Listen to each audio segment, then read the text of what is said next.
Welcome to Hoopsville on this Monday evening. It is the Bracket Breakdowns special. We know who's in and who's out of the NCAA tournament. Congratulations to all the teams that made it.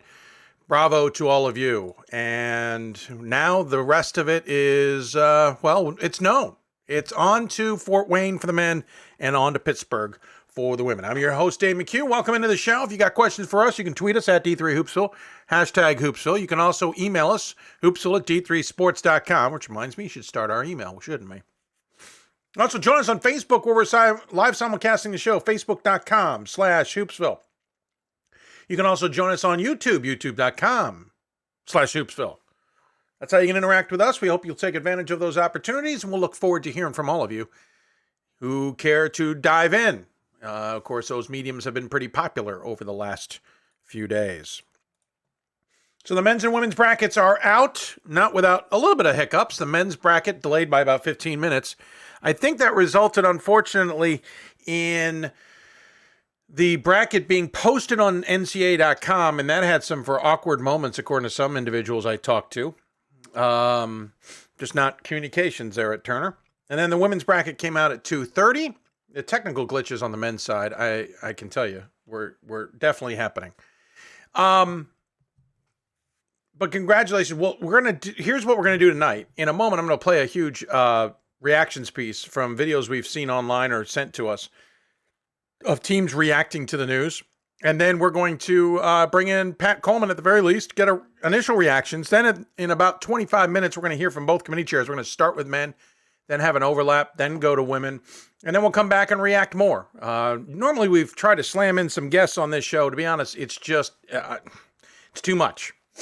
Got to cut it back somewhere, and that's where I'm cutting it back today. So there you go. But the reactions are worth it. I put this together figuring we get a couple of minutes worth of these. That's about it. Nothing, no big deal. But it ended up quite a bit more, and they are worth every minute. We start with those who were on the bubble, those who weren't sure if they were getting in. I start with Catholic, and there's a long time here with the women because look at their faces. They are clearly getting nervous whether they've made this tournament or not. We can smile about it now knowing they've made it, but here you go. Bombers, who are in after knocking off St. Louis this past weekend. Third straight conference title for Ithaca, 20 games or more. They have won 11 times now the last 12 seasons. Also the 16th appearance now under the Dan Raymond era. The Bombers open up with Catholic after the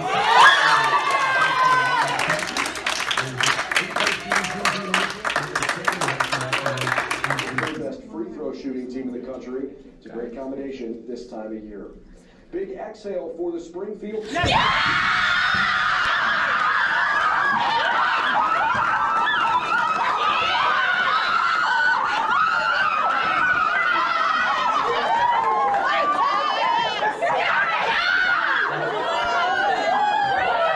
All-time record, including a national championship in 1990. Despite a loss to Hood in the MAC Commonwealth.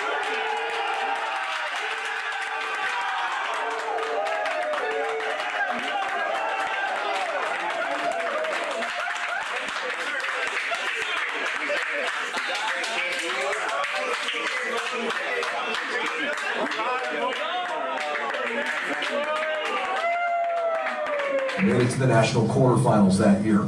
The Titans from Wisconsin, Oshkosh.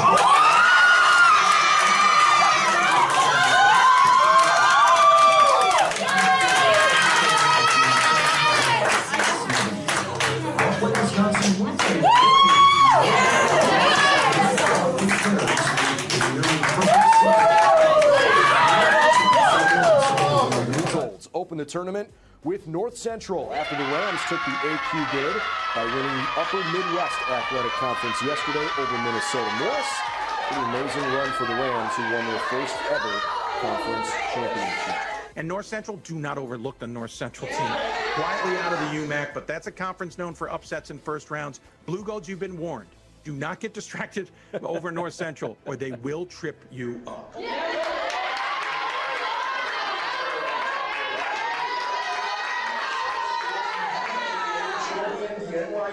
representing the America Southwest Conference. They will take on 22-4 Chapman. Let's go!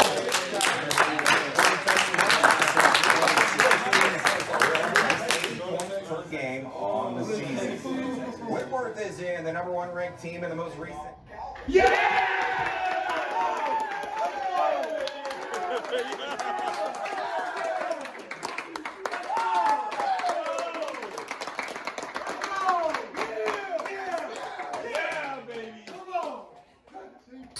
BW opens up with a team dying to hear their name. It's time to celebrate out on the Eastern Shore. Welcome back to the NCAA Tournament to the Salisbury.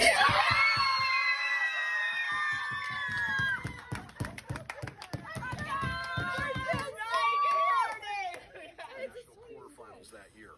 The Titans from Wisconsin. Moving on, we see UMass Dartmouth.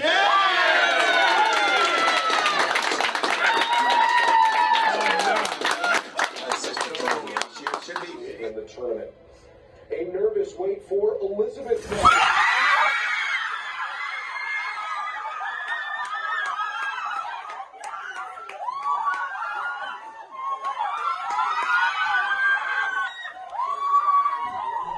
Conference. The sales is in. Let's go!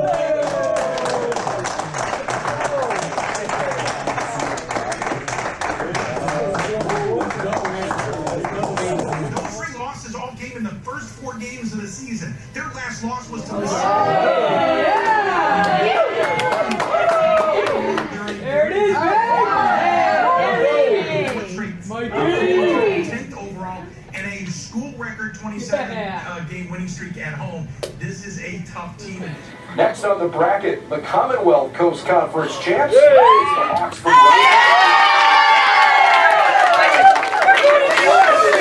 Rowan plays Susquehanna.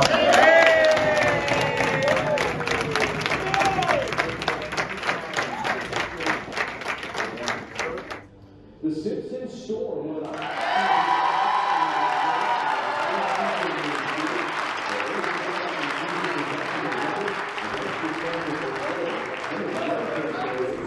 Teams on this side of the bracket.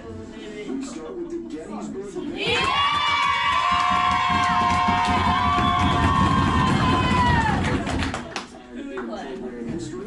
Gettysburg, the 6th best scoring defense in the country.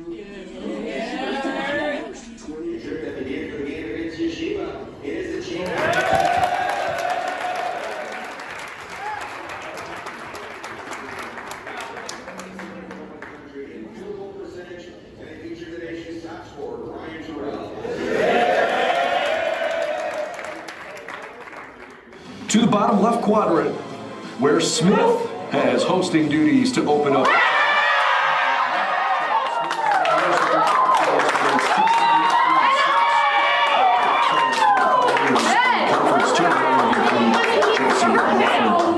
They get 2 straight NCAA.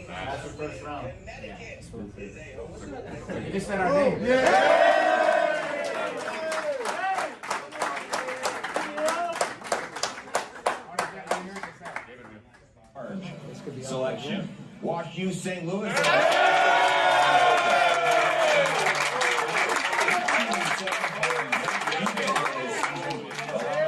Just under 61 points. Pretty good reactions, to say the least, from everybody there in those videos. Probably best ones I've seen out there, at least ones we've gotten our hands on over the years. Thanks to all of you who sent yours in, or we maybe just stole them online. A couple, 2, 3 in there maybe that we just found online. Catholics was great. Springfield's was awesome. They were all great, but Springfield's was really pretty good. Elizabethtown's was pretty good too. I loved Wesleyan. Wait, they said our name. Yeah, they did say your name. They did. And you should have known that name was coming because you automatically qualified. So congratulations. Let's talk about all this and figure out what it all means and all of that jazz and make up some stuff maybe along the way, because at this point in time, I don't know what I'm really saying. Joining us on the Blue Frame Technology Hoopsville Hotlines, Pat Coleman, editor-in-chief at D3Hoops.com. Yeah, I'm a little brain dead, to be honest. But overall, listen, a couple thoughts I have. You can fill in the holes maybe. I thought the men did a pretty decent job. Some interesting creative bracketing, some interesting travels. For example, we know that Pomona Pitzer did not put into host. I think that kind of forced their hand. Not in the way we heard a couple of years ago, but I think legitimately forced their hand. Women's side, to be honest, would like to have seen a little more creativity. A lot of in-region matchups in the first round that could have been avoided even by just swapping them across. But I don't know what your reaction was. You might have had more time to actually pay attention. Well, yeah, because your day today, for people who don't know, right, is you're starting with this bracket, 9 to 10 hours ago or so, and then slamming together notes in order to and getting dressed up nice-ish. Try, yeah. I mean, yeah, you got to work on your tie game. You should wear a tie. You should probably wear a tie. Need to work on some other things first. Yeah, I understand that also. So I know what those days are like. That's pretty crazy. I did get a chance, and I know obviously we're going to talk with Mike Schauer later on in the show. I chatted with him for a couple minutes this afternoon too. Assuming that he says the same sort of thing is coming up later. I think what we knew is what we expected is that 600 miles gives them a lot more flexibility and the ability to do some interesting things like send W&J to Elmhurst. Yeah, that's awesome. I think that. I don't remember now because we projected so many things over the course of last night and swapped so many, like Ryan Scott and I are still swapping 4 seeds around brackets at like 1:20 Eastern this morning. I'm like, Ryan, I got to cut this off. Yeah, at some point he's got to give it up. I'm pretty sure W&J to Illinois was on our bracket. And Wabash to Emory was something that was foretold several weeks ago, was a possibility. It's fun to have a little more creativity. And to be honest with you, at this point, what's an extra hour and a half on the bus, right? I think everything was said at the beginning of the men's selection show when, the anchor says, we've been waiting weeks, months, maybe even years for this bracket to come out or something like that. And my immediate thought is yes, and an extra 15 minutes. Yeah. But, just happy to have an NCAA tournament back. I agree with you, right? The women's bracket always could use maybe a little bit more thought about how can we intermix these regions as much as possible by moving 3s and 4s around in pods. The men do this really well and have done it really well for quite some time now. They basically pioneered the concept. We remember how mind-blowing it was now, probably 8 or so years ago, to think that when a committee person told us, yeah, we try to get 4 regions into every pod as much as possible. Loved it. Yeah, right? I know. Awesome. And now it's great to see that happen on a regular basis. Really love that men's bracket. Love the the staggering of times. I just finished putting together the scoreboard page that runs us from 1:00 Eastern all the way down to the last game that tips off at 8:15 Eastern, 7:15 Central. It's going to be an amazing day, that Friday of games, and I'm really looking forward to that. And I might have to call in sick or something like that. There you go. I forgot to take a couple little notes. There were a couple little shadows on the men's side to 2020. There's Yeshiva versus Hopkins in the first round, which the second I saw that, I smirked. I had some people say, well, why? I said, come on. I mean, if you didn't see that one coming. That's intentional, I believe. Yeah. It was that or Randolph-Macon in my book. They were getting sent to one of those two. Pomona Pitchers on a flight to Elmhurst again. Right. They're not playing Elmhurst right away, but they'll be on a flight to Elmhurst, which they were in 2020 when things got pulled. I did. I liked it. I got a note on this. Marietta and Madai played 7 years ago in the first round. In the tournament? Boy, things I no longer remember. No, I got that as a note. I did not know that. I got that as a note from somebody who would know. Of course, Rochester's heading back to Marietta. I've already been asked if I can go broadcast that by a particular individual because they think I'm good luck in Marietta. I don't think I'm going to be able to make it, unfortunately. So, no, I thought the men had some interesting decisions. Listen, Swarthmore's hosting. I think they got a couple of questions. And I think there's a couple things there. One, you've got some mileage in play. I don't know if Hood could have gotten up to Oswego, to be honest. But on top of that, Swarthmore had a better resume. Nothing against Oswego, but Swarthmore had better regional ranking. They had a better SOS. There were a lot of reasons there to give Swarthmore that game. And I think we saw that one coming when we saw the top 16 come out. Right, exactly. I mean, that's one of the extra things about this year, right, is a lot of this stuff was foretold for us a couple of weeks ago. I went back and referenced that reveal of the 16 last night as I was putting together the bracketing based off of the at-large selections that you guys in the team. Kudos to both, by the way, both of our mock committees, 19 out of 20 for the at-larges on both of them. That is 19 out of 20 is what I consider the standard for us for men. Yes. I would be disappointed if we miss more than one. For the women, though, getting 19 out of 20 is a significant improvement over where we've been some of the previous couple of years. Agree.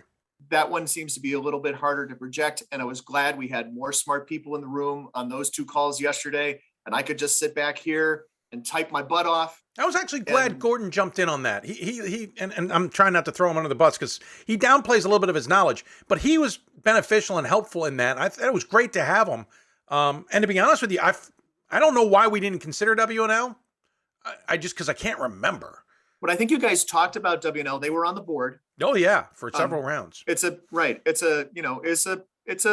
resume that's similar to a bunch of the others, which I understand makes it really difficult to kind of distinguish where things go from there. So I could understand why you went with St. Lawrence. Yeah. I wanted someone in the field who wasn't even on the board, of course. And I think that UC Santa Cruz does not get, if I were UC Santa Cruz, I mean, I reviewed Todd Kent's appearance on Hoopsville from last Thursday, and you asked him, it's like, why are you guys in Division III? And I would be asking myself that question if it were me right now, knowing that can you get a fair shake if you're UC Santa Cruz right now? I feel for those guys and those young ladies. I feel like that's a team that deserved at least to be at the table, for goodness sake. And you remember, Dave, we weren't even sure until looking at the handbook what they were going to do with the C2C, right? The Coast to Coast Conference, and putting them all in different regions meant that you didn't have, really a good way to reflect that head to head of UC Santa Cruz ahead of Salisbury. In basically every other conference other than the UAA, UC Santa Cruz would have had to been ranked ahead of Salisbury, most likely in the regional rankings, would have gotten to the table first and might well have gotten selected.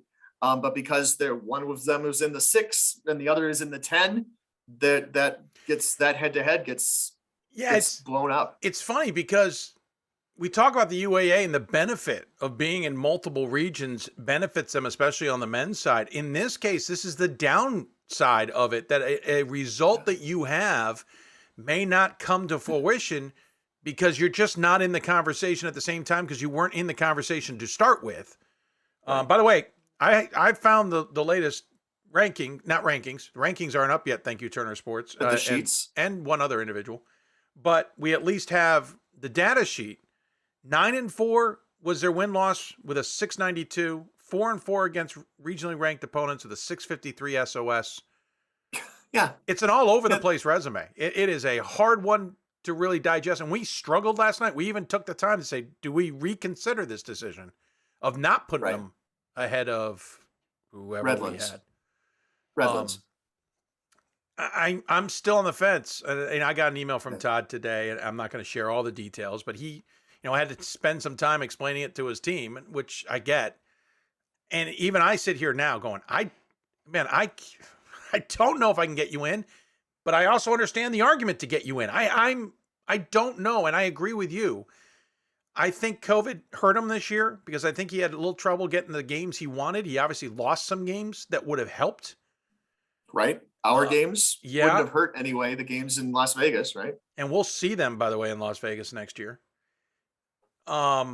He would have gotten other games that wouldn't worked out. He played a tough game while shorthanded. I mean, there's a bunch of things you can go into. So I kind of feel like this is a one-off, and I understand why they say in D3. But your point is fair.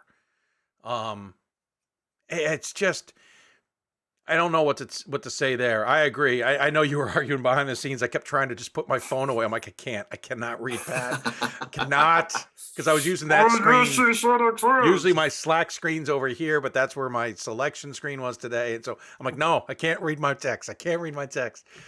But well, and also just for a second, backing up a second, kudos to Matt, right? That's Matt Snyder who set up all the spreadsheet stuff to make that super easy and manageable on screen. I remember how it used to be done before. Yes. Super painful, messy as you know what. Yeah.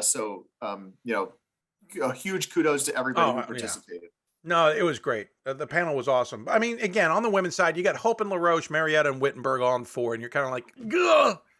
Right. And That then was on the one other that I side, you looked got at. And Milligan. I think you said so on the show too. And I know, Yeah, exactly. I You've tried- got 4 Yeah. Great Lakes teams. I try to be going to gentle. Hope. We got Yeah. Milligan, Wartburg, Eau Claire, and North Central, and the other 4, and I'm just like, geez, you could just take 2 and just kind of move that. Yeah. I mean, but then they also showed signs that they were thinking about it because WNL's up at NYU. All right. Yep. I mean, that's pretty darn good. But then you also have Shenandoah taking on, who was it? Just Southern Virginia. Yeah, Southern Virginia in Transylvania. Like, okay, but maybe we swap out the Southern Virginia for the team Transylvania's playing. Whitman, I should say, is playing Whittier. Right, Whittier, while Hardin Simmons is playing Trinity. Maybe balance-wise, you can correct me on this. Maybe balance-wise, Whittier playing Hardin Simmons and Trinity playing Whitman isn't fair or whatever. And I get that. I think Whitman is the top seed. Basically, That's how I felt that. It's just add Hardin Simmons Right. because of travel would be my guess. Something to ask Meg Wilson about Right. later, but that's and what it I looks like. figured that. But you just little things like that. Smith's playing Farmingham State while Emmanuel's playing Brooklyn. Now I like the Emmanuel Brooklyn there, but maybe we can do something else for Smith. There's a little more of that than I wanted to see, considering the men clearly got some options. And by the way, second weekend, some interesting flight options. Maybe the purse strings were a little loose. Well, it is interesting, right? I mean, it's always difficult to project who's going to advance and where those games are going to be played. We've noticed this over on D3 football quite a bit in recent years, is like the quarterfinal round, which for football purposes is the third round. There's often some crossover. So like in the past, it was like Delaware Valley went to North Central, and that sort of thing, things, or Salisbury going to Whitewater, that sort of thing you wouldn't necessarily expect to see. There's a little bit of that. Hey, I'm going to tell you, Dave, Ryan Scott's waiting to be let in, and maybe we could have him on here too. That. Now I got to change the camera shot, so bear with me here. Oh, there he is, popped in. So I just got to adjust the shot. He can certainly join us. We got a little bit of time here before we chit chat. We're all cut off right now, but just talk. Sure. Yeah. So I was describing how you and I, mostly you, were doing the work of kind of rearranging the 3s and 4s in some of our pods at like 1:20 in the morning on the men's side. And we were talking about how, the women's bracket is maybe not necessarily maybe that eye wasn't taken on this bracket when they did that. We especially, like, for example, the one that really jumps out is that top right quadrant with Hope and La Roche and Marietta and Wittenberg. Those are all 4 teams from the Great Lakes. I don't remember if they're all in the 7. I think they're all in the 7, right? Those are the sorts of things that the men's committee is very big on swapping around, and it would be nice to see that in the women's bracket too. They do definitely tend to try to keep teams closer to home if they can. They don't care as much about mixing up the regions if it means a shorter drive, I guess. Yeah, and I don't even know how much. We know obviously they used 600 miles when they sent everybody to Rhodes, when they sent Mary Hardin Baylor and that bracket up to Rhodes. Our projection had Rhodes coming down to Mary Hardin Baylor, 6 to 1, half dozen of the other. Yeah. It's 593 miles to do that. Well, that decision came down because Mary Hardin Baylor men ended up hosting. So they just took the Mary Hardin Baylor pod and went over to Rhodes. But the point being is, I don't know how many 600-mile matchups there are in that bracket. Fair. Yeah. Well, and the other thing is, just because Mary Hardin Baylor hosted, I assume that they would then move it to East Texas Baptist. But ultimately they decided, and I wonder if because neither of those teams ended up winning the ASC tournament, they gave Rhodes the reward and sent both of those teams on the road. Yeah, that's possible. This is one of those things where when we eventually get to see the final regional rankings, that will help us out too, right? Yeah. Yeah. No, that's a good Which, point. as of this recording and live broadcasts, are not yet. I'm still looking at the data sheets are out, but the rankings are not. We know they've been sent. We just haven't seen them. So like DePauw, Illinois Wesleyan, that's a frequent matchup in the regular season. And it's not super creative to see them playing each other here. That's a DePauw, Illinois Wesleyan, Whitewater Ripon pod. Right. Is pretty by the book, pretty cut and dried. Oshkosh, Wisconsin Lutheran, Simpson, Gustavus Adolphus. Yep. Is, you get tied up in that part of the country if you don't have a lot of at-large bids to play around with. It's true. It makes it more difficult to bracket. Bates and Roger Williams with WNL at NYU. Could one of those not be a New England team? I understand, right? Maybe Roger Williams is in the 2, and I know Bates is in the 1, and I'm still not quite sure on which New England conferences are in the 2 and which are in the 1. NESCAC 1, NUMAC 2. That's Little as far East as I can go. 2, GNAC 1, Yeah. Where is the LEC 2? NECC 2, all 4 of them. So then the CCC must be in 1 then. Yeah. That would be where Thank Roger you. Williams. Yeah. Yeah. Okay, so that's 2 1s and WNL and NYU, right? Well, and then So couldn't one of those have been New Jersey City or something, right? right. Well, I love the New Jersey City spot. I think that's a great spot for them. Sure, but they could have played in New England, and someone out of New England can always get to Scranton. Yeah. And again, and we can talk about this later too, but again, let's look in the right corner. Hope, Milliken. I'm just taking who probably is the top. So Hope, not Milliken or Eau Claire, doesn't matter. NYU, let's call it Scranton. Yeah. If Chalk goes, there's got to be a flight there, right? There's no middle that I can find. Right. There's 2 flights. Yeah. Potentially, right. I'm not assuming on Scranton, but I would think that would Yeah, be. you can't get Scranton to Hope and can't get Hope to Scranton. And NYU is even further You east. can't than get Hope to Scranton is. Scranton. No. You cannot. We checked that Fascinating. earlier. Okay. Boy, No, we went so many ways on this. no, I'm sure. I don't doubt you. I'm just, What we did discover last night, Dave, is that you can get St. John Fisher to Hope not going through Canada now, but that it's 600 miles. Remember how I think they set up Geneseo. something very close to that once? Geneseo. Yeah, Yeah. Geneseo, that's it. There's right. Geneseo, Hope, and I don't remember who else. Yep. That was going to Hope, and all of a sudden it wasn't. Or it was Right. going, yeah, that's what it was. And then it was going to Geneseo. I also wonder, because Pat and I talked about this when we were doing the mock bracketing too, is if you're not using very many flights in the first round, which neither the men nor the women had to do, if they're a little looser about how they're bracketing the second weekend because they're not as worried about the budget. It's possible. I did get an email from someone going, well, geez, if they're going to allow those flights in the second weekend, why don't they use them in the first weekend? I think it's a double-edged sword. You're damned if you do, and you're damned if you don't. Well, and if you give, Whitman their host, you're flying 3 flights there, and then you've potentially got 2 orphans for the second weekend. Like they add up real quick. Yeah, they do. If you don't combine them the first weekend, you may end up with like 6 the second weekend if you don't plan it right the first weekend. Right. Well, I don't like the fact that we just automatically lump all the orphans together. We do that in football a lot too. But and every once in a while, we'll see an orphan go somewhere else. We saw it, in 2020, I think. We saw it on the men's side. Pomona Pitzer going to Emory, for example. Right? Yep. Like our mock, I think I pulled Wittenberg out and sent them to Whitman or something like that. Yeah. We saw, who was it? Penn State Abington, I think, got sent all the way to George Fox. A few Yeah, it years was ago. Abington. Yep. Yep. And I think that the women's committee was pretty, as much as they can, was a pretty elegant solution to kind of have Whitman and Whittier there in Texas, and to get 2 of the Texas teams and not just one of them out. It's not what we like, but with our constraints, I think that's a really interesting and kind of creative way to do it. Well, and they didn't have a 14 pod that forced them to have an ASC game, but that's very possible that's gave them the excuse that they needed because the policy says they can't have it. I mean, you could have a Mary Hardin-Baylor, Hardin-Simmons national championship game. Right. And that's you've probably never been able to say that in any sport in NCAA Division III. Certainly not football, sir. No, certainly not football. My goodness. That was a bit of a these shot are the across sort of the things that have happened lots of other times, right? Been relatively set up so that you could have 2 CCIW teams meet in the title game, or even 2 WIAC teams or something like that. This is not a year where necessarily those are 2 of our top 5 teams or something and should be separated for competitive balance, but it's nice that at least it's possible to put them all the way on opposite ends of the bracket. Well, and that was the one thing with the men's bracket, that they didn't flop the sides the way that we might have thought. So like, you can't have 2 WIAC teams or 2 CCIW teams in the championship game this year. They put all of them on the same side of the bracket, which is something that men's committees, at least in recent years, have been pretty good about doing.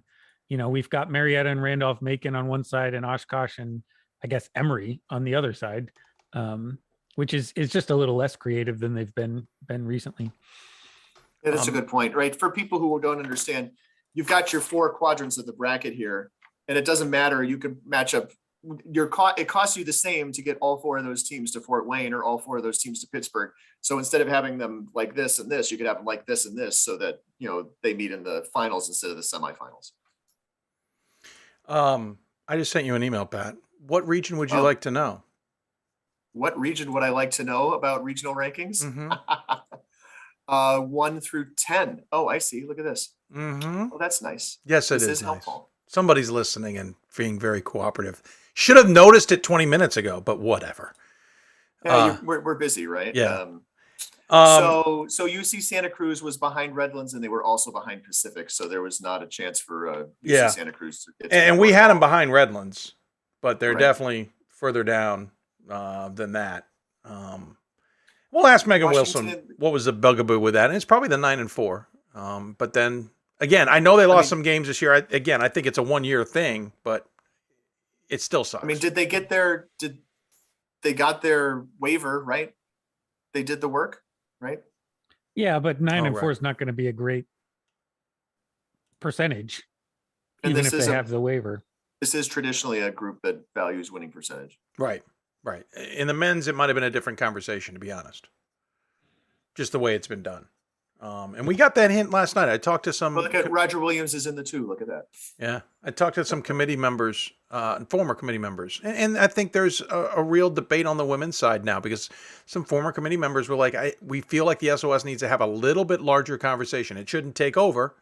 I don't think that's what they are trying to indicate, but I think they're trying to say, listen, to some degree, this SOS is supposed to be there, and we tend to push it aside. I might be saying that wrong. I don't know, but that's just the gist I got from a couple of conversations I had yesterday with former members. Well, and one of the things we haven't had, I mean, Fitzpatrick mentioned it last night in the middle of the men's call, right? He alluded to the Lancaster Bible situation of 5 or 6 years ago, where if they had lost in their conference championship game and been 28-1 or 27-1, their SOS was so low they couldn't possibly select them. Webster, right? You think about how far Webster is down in these regional rankings, which is to say they are not in these regional rankings, even here in the final. The women haven't had to face one of those situations. Right. Like if think of what would happen if Webster lost in the SLIAC championship game or something like that, and they're 26-1 or 25-1 or whatever. And you have to believe the women would find a way to get him in, and the men wouldn't. Not possible. I mean, that's definitely what they've shown us over the course of the past several years anyway, right? Well, I think is interesting is that the SOS doesn't play a factor in one case, but it seems like it plays a factor in another. Yeah, it is. That I don't know. I don't know. Yeah. Anyway, I said this at least to you, Dave, personally offline at some point over the course of the past few weeks.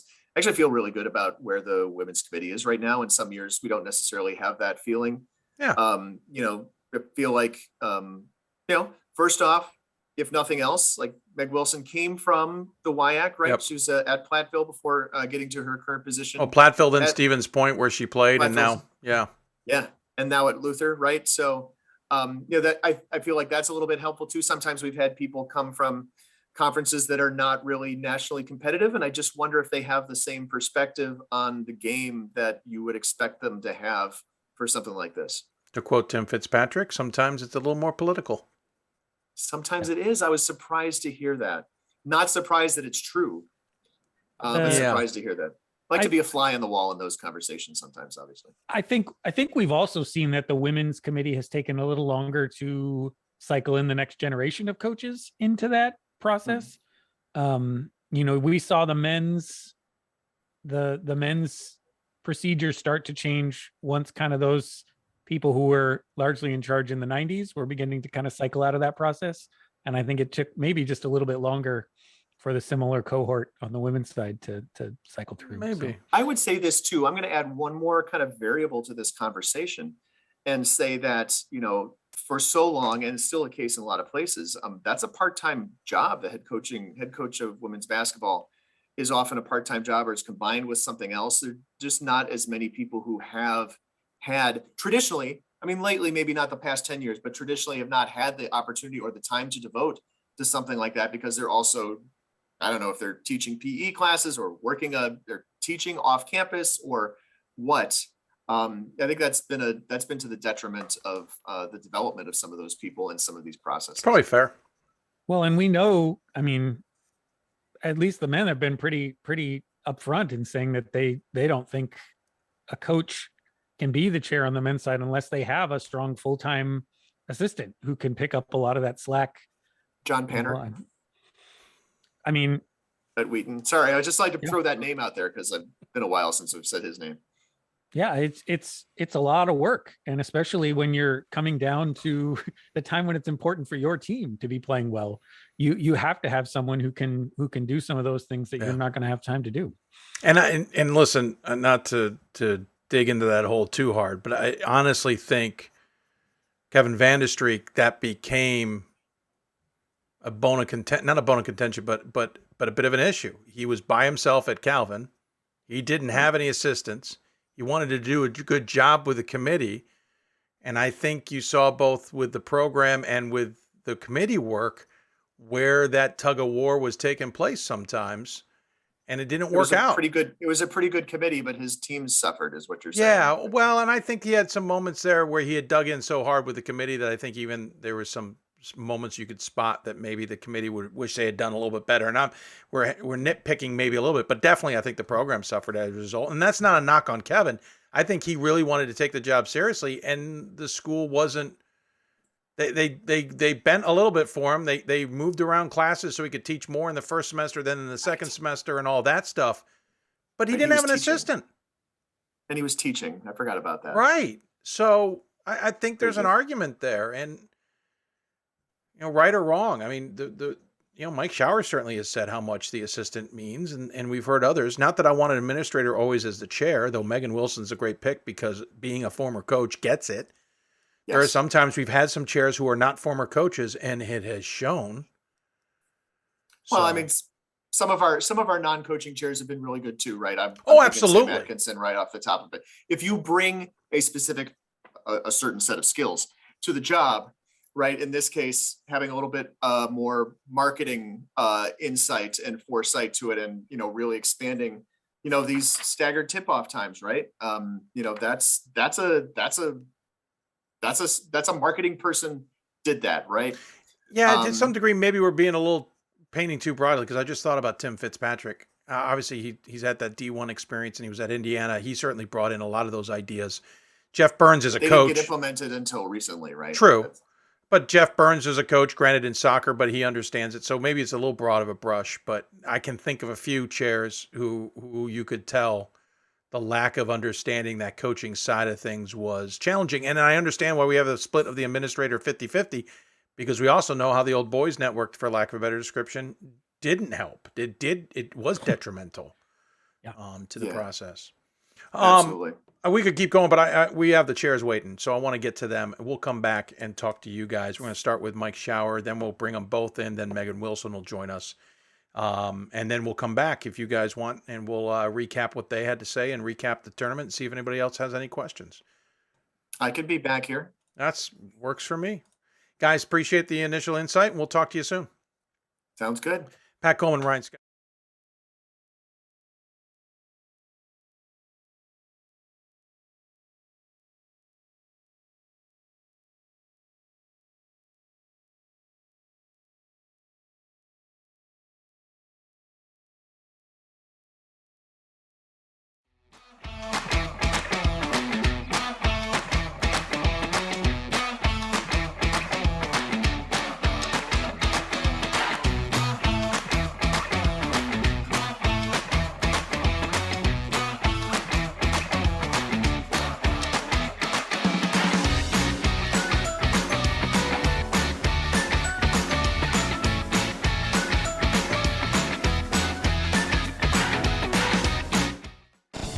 These are your teams, your players, your community of fans.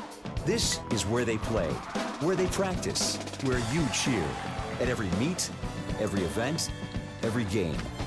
Your community is passionate, dedicated, supportive. You know the tension of a close game and the thrill of the win.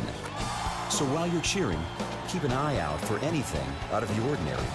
If you see something suspicious, say something to local authorities. It starts right when you hit the court. You imagine your finest moment. The game-winning shot that gets you to the dance. A monster dunk or no-look pass, and cutting down the net. Sports lets us dream of our own success and prepare us for our finest moments on and off the court.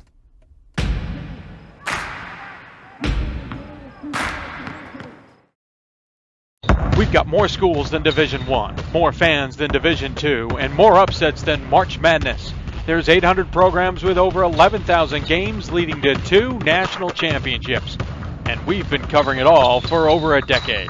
From Eastern to Occidental, from Puget Sound to Piedmont, from Southwestern to the University of New England, and from Hope to Calvin. Nobody covers Division III basketball like we do. We're at d3hoops.com at www.d3hoops.com. It's on us to stop sexual assault. In any way that we can. To get a friend home safe. To never blame the victim. It's on us. To stand up. To make our community safe for all. It's on us. It's on us to look out for each other at parties. It's on us. To be more than just a bystander. To step up and say something. It's on us. All of us. To stop sexual assault. Learn how and take the pledge at itsonus.org.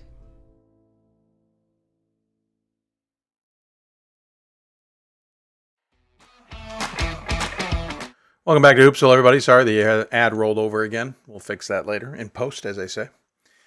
I'm starting to notice the voice is wearing out, so we'll hopefully get through this show with all good. I'm your host, Dave McHugh, coming to you from the Hoopsville studios, presented by the NABC studios, presented by D3Hoops.com. Thanks to our partners at Sensible Sports Marketing, the NABC, Blue Frame Technology, Jersey Genius, including the WBCA as well. Want to appreciate all their support, and we'll talk more about how you can support them for supporting us. Coming up, men's bracket and women's bracket are out. Men's bracket was first, a little bit delayed, getting out at 2:45 due to some tech issues during our recording of that production. But it got out smooth, though there was one gremlin. We'll talk about that as we bring in, I just realized I don't really have a good camera shot set up for this, but we'll make it work. Mike Schauer, who's the National Committee Chair. Of course, Mike, I got to block it. You're not from Hood, so I need to block off the basketball that I randomly have on there. There we go. Now he joins us. Hey, Mike, good to see you. I see you're back home at least. I am. I'm back home. I actually got home in time to watch the selection show with my team, and then just got done with practice. So excited to join you. It's kind of been a whirlwind 36 hours, but here we are. I was going to go somewhere else, but I got to ask, what's it like to watch a show knowing the answer, but trying not to give that away? Yeah, I've obviously, to be honest, I've obviously done it before. I did it in 2019. Yep.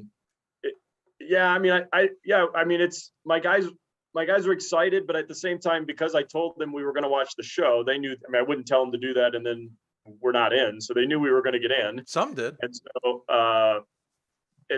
so it was fun. It was a good experience. It was great. And, we're excited to be in and excited to get going and kind of start this quote unquote new season and the energy that comes with being in the tournament. We've been a little bit critical of Turner in the past.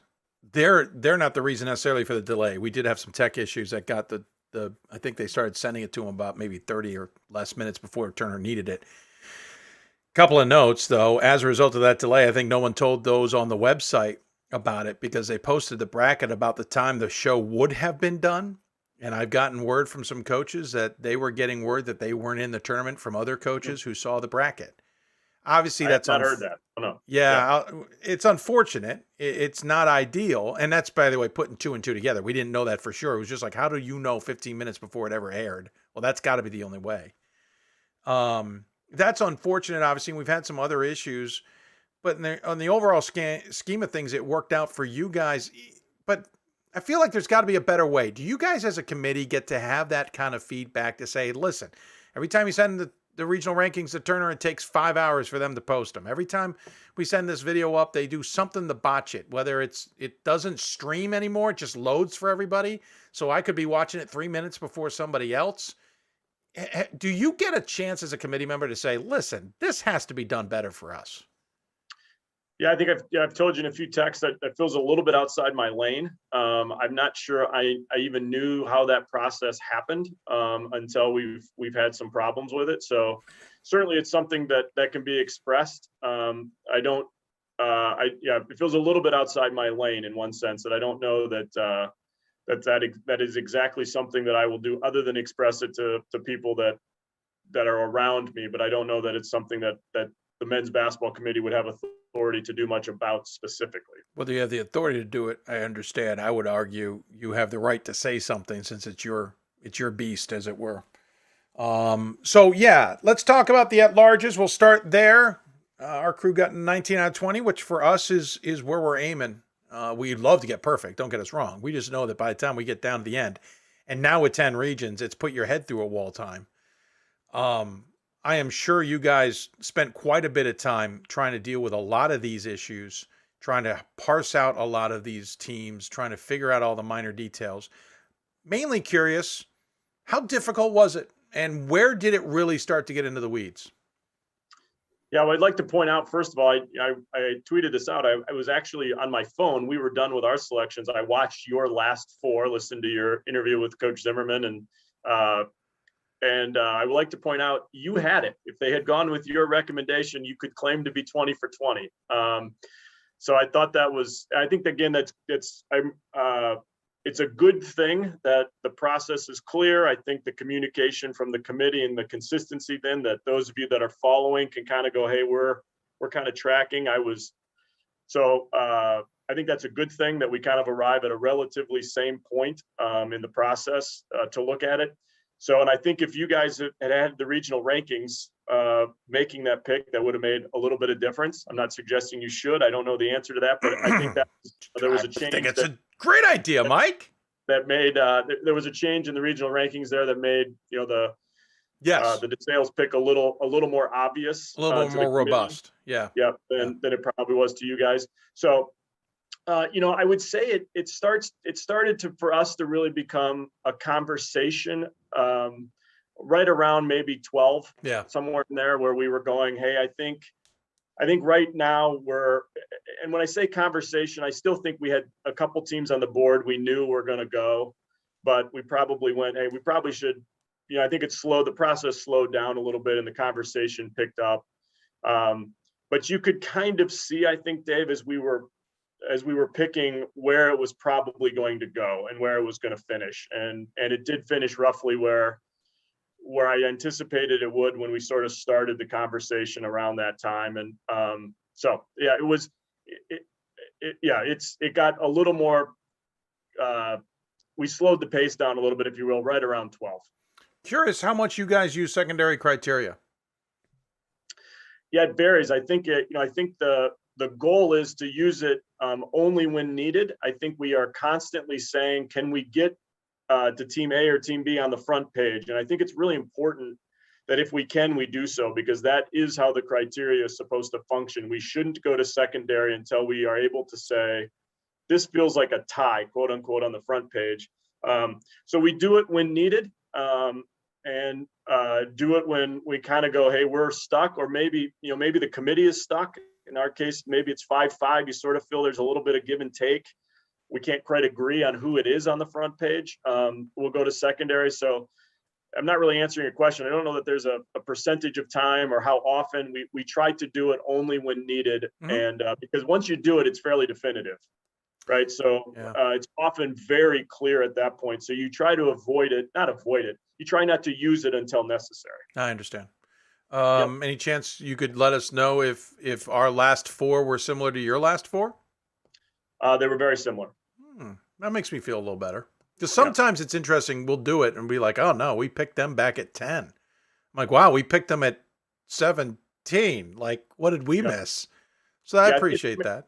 Yeah, obviously, it wasn't, obviously it's not exact, but they were very much in the same ballpark, sort of in the same family of picks, if you will. And one of the things interesting, I thought, we had almost the exact conversation that once Babson went in and Emerson comes to the table, it's almost the same resume. Yeah.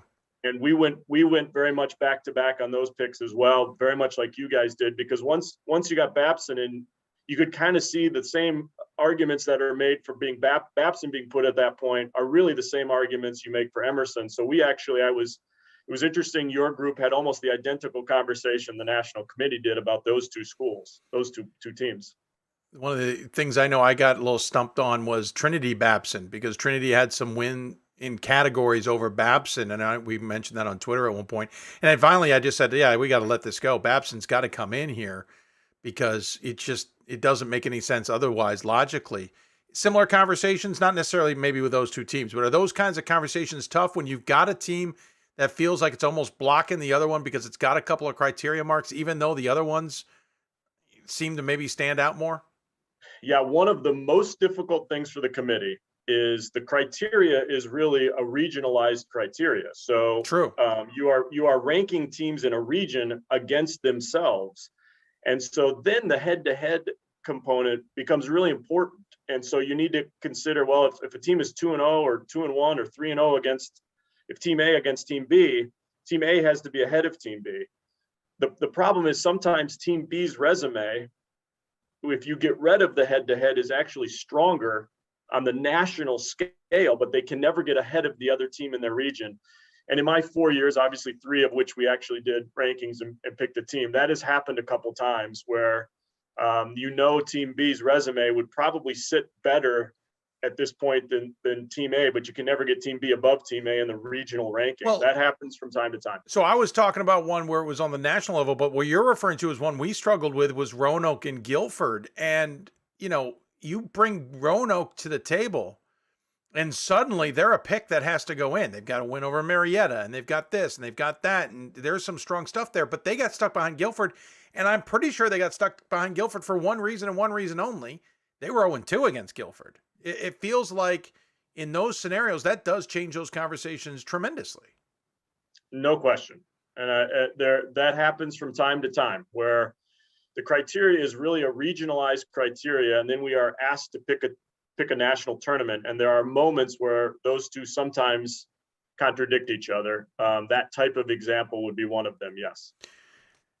But getting back to that Trinity Babson one, how hard is it on the national level then to try and get them away from each other when there's some criteria that's kind of locking horns? Yeah, I think what we simply do is, kind of stay with, for lack of a better way, stay with the criteria and just sort of, we try as best we can not to think about what might come next, right? Even though you kind of do, if we do this, we know we're sort of starting a trickle down, but just try to stay with the criteria as best we can and sort of just stay consistent. And you'll have a committee member that's constantly the refrain on these calls and these voting. Hey, are we consistent here? Is this consistent with what we did an hour ago or, a week ago, that sort of stuff. And so as long as we kind of feel that momentum, we feel pretty good about, but that's where we try to stay, to just simplify the process, because otherwise you can kind of start yourself, down a rabbit's hole. You're going to talk yourself in circles. And so the consistency, I think, is really key. I'm not sure how much more we could dive down to the at large, though my head hurts from doing it for hours too. We didn't do it as much as yours. All I'm asking is, listen, yeah, regional rankings would be great. Let me just see all the data, and then we can have a more fair conversation. I'm just a thought. I'm just saying. I also would like to have Tim Fitzpatrick's idea brought to the table. I don't know if you heard that one, but you're welcome to go back to the show and listen about how he thought we do such a great job. Now I'm just patting myself on the back for absolutely no reason, Mike, and we'll move on. I need a drink. Yeah, fair enough. I did not hear it. No, it's all right. I'm being a little more tongue in cheek than anyway. It was great to have him on though. Let me talk about the bracketing a little bit. Really interesting here. Let's start with this. You had 2 California schools. You did not have them host. I understand. We should get one of them out of the way. I know for a fact that Pomona Pitzer doesn't have a gym. They're using Claremont Mud Scripps. I'm assuming that played a role here. I don't know if that played a role. They did not put into host in a timely fashion, so they were not available to host to us. Sorry, that little last part's that's nice, sir. In a timely fashion, give you credit. Just out of curiosity, then why not consider Chapman? And by the way, I should say I'm going on the old school here. That because you got 2 near each other, that's cheaper to fly those 2 in there. I'm not saying I'm having a problem with this. We normally would see that. Yeah. So I think the simplistic answer is why not Chapman? I'm not sure that their resume warranted hosting to the same degree Mary Hardin Baylor's did. And I think they were probably it was because of the texting, we probably felt like Mary Hardin Baylor was one, at the time we were doing it, we weren't 100% sure what was going to happen with Chapman, right? I mean, we weren't 100% sure that they were going to get in because they were still playing. So Mary Hardin Baylor got in. They were they were our host, and that's the direction we went to make it simplistic. And then you think about it, you're shipping 2 anyway. We're shipping 2 anyway. Yeah. And it actually worked out pretty clean to me.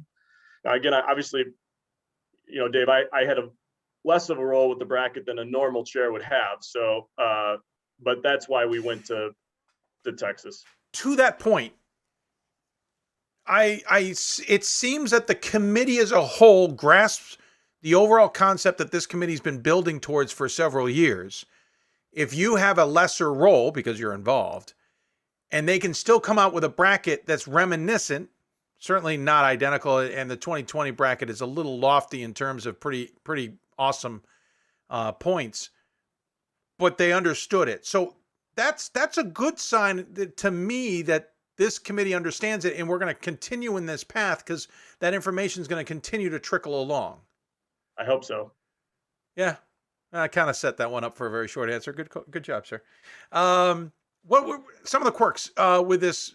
I know you can't avoid all kinds of matchups. Hood playing at Swarthmore, but against Oswego, I don't have a problem with it, though some people texted me about it. I loved that you gave a little nod to 2020 in a couple places. Yeshiva and Hopkins playing the first round. I figured it was going to be them or maybe Yeshiva Randolph-Macon. That was in the back of my mind. You also gave a nod to Pomona Pitzer heading to Elmhurst, even though they're not playing them.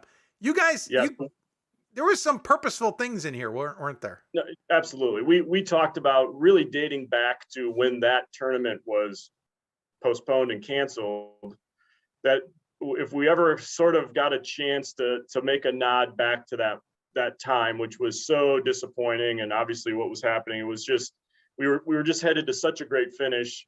Those were the 2 opportunities that kind of presented themselves to make that nod, but 100% that's a nod to 2020. I mean, of course it is.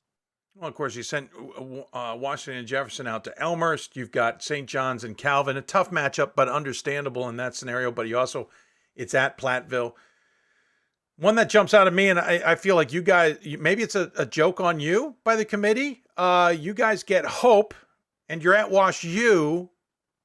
That one might have been the only wow moment when I saw the bracket and just thought to myself, damn, like, is the joke on you, sir? Or that's rough. That's a tough one.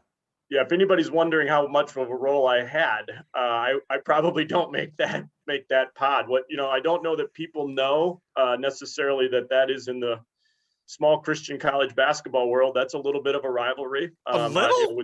Yeah, it's a respectful one. I will say I'm excited to see Tom Davalar. He's one of my favorite people in Division III basketball, the Hope's assistant. But yeah, we're excited about it. Obviously not opposed to playing them, but it's probably not what I would have done, if I were the one that was actually making my pod. So no issues going to Wash U. Obviously that'll be great. But I actually, when I saw the bracket, I'm like, this is a little bit, this is Green Bay, Chicago here. This is the Packers Bears. What do we?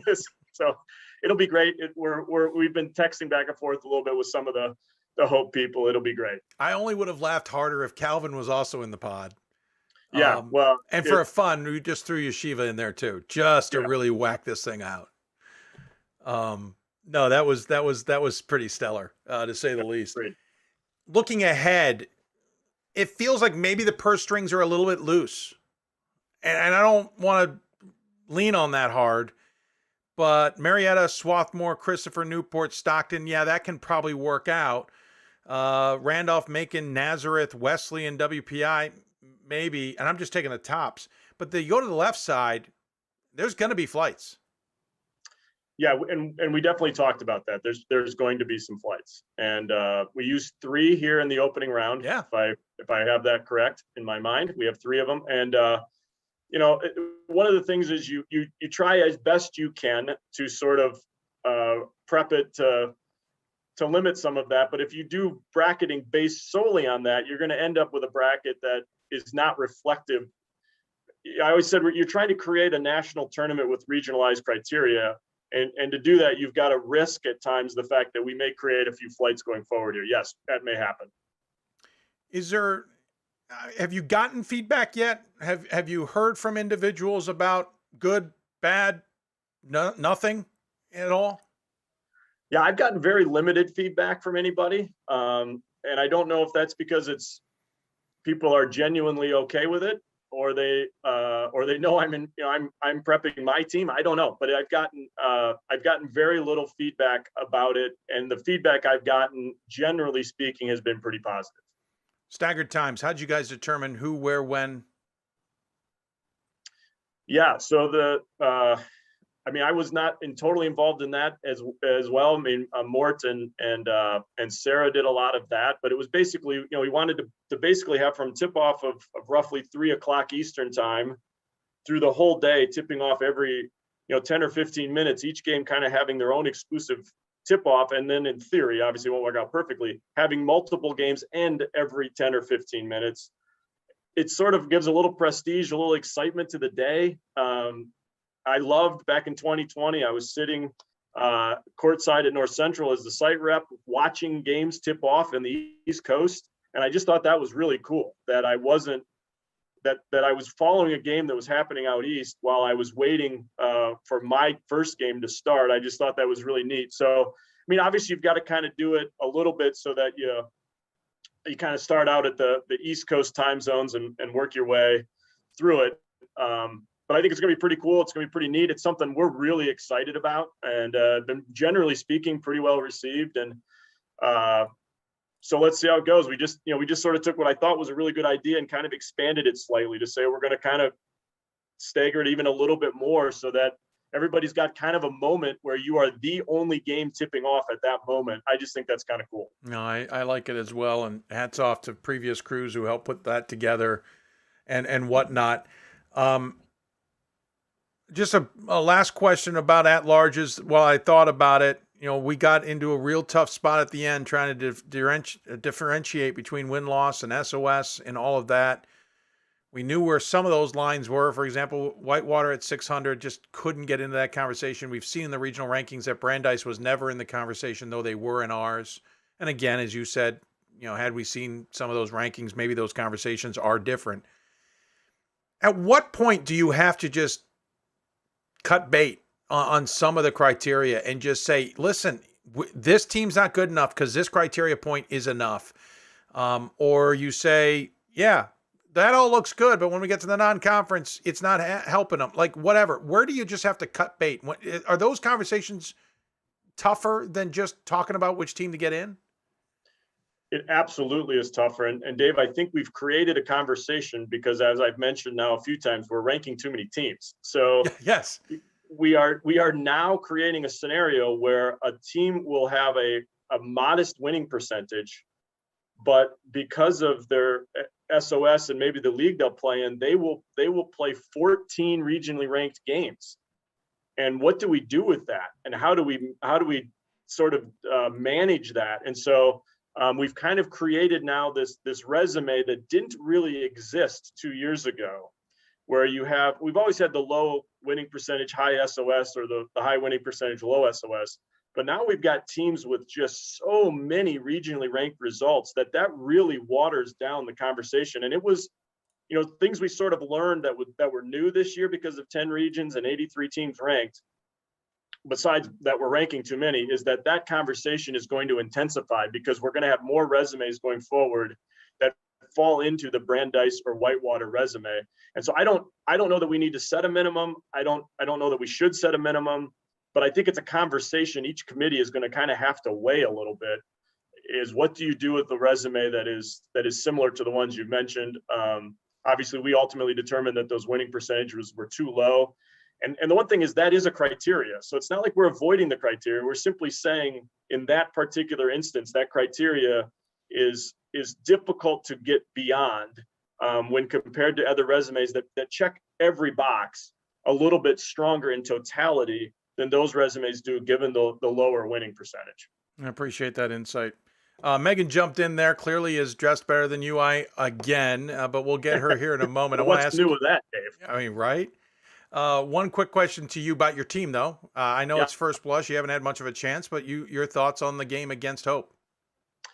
Yeah, I mean, this will be shocking, right? They're really good. I haven't spent a ton of time.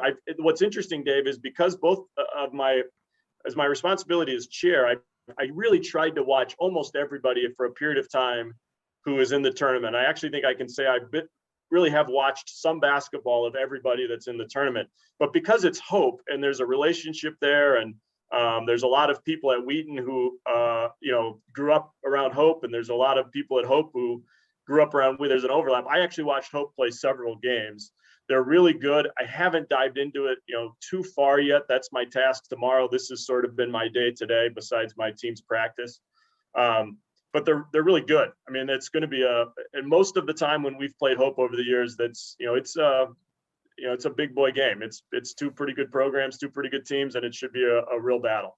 Well, I appreciate the initial. I knew you hadn't gotten a chance to see a lot of it, but I figured we'd ask why you had you on. Take a quick. When we come back, we'll get both you, Megan, on. We'll talk about some of the crossover stuff that you both had to deal with before letting you go. I appreciate it. We'll be back in just a moment with more from Mike Schauer and Megan Wilson. Back with more after this.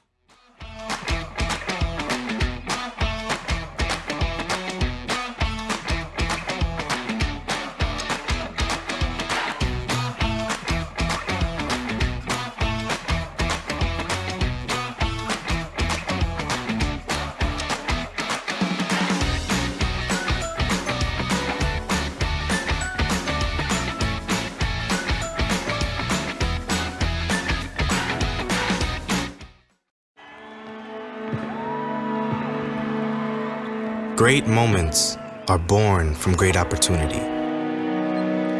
That's what you have here tonight. That's what you've earned here tonight. This is your time. Now go out there and take it.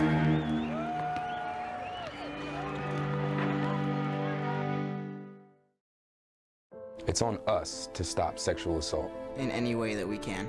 To get a friend home safe. To never blame the victim. It's on us. To stand up. To make our community safe for all. It's on us. It's on us to look out for each other at parties. It's on us. To be more than just a bystander. To step up and say something.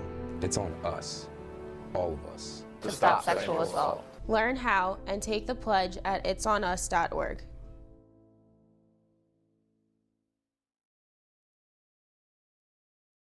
There are over 480,000 college athletes. Only 2% will go pro. That means over 470,000 will not get a shoe contract. No autographs. No private jets. No fan clubs. No Hall of Fame inductions. Instead, they will walk away with something much more valuable.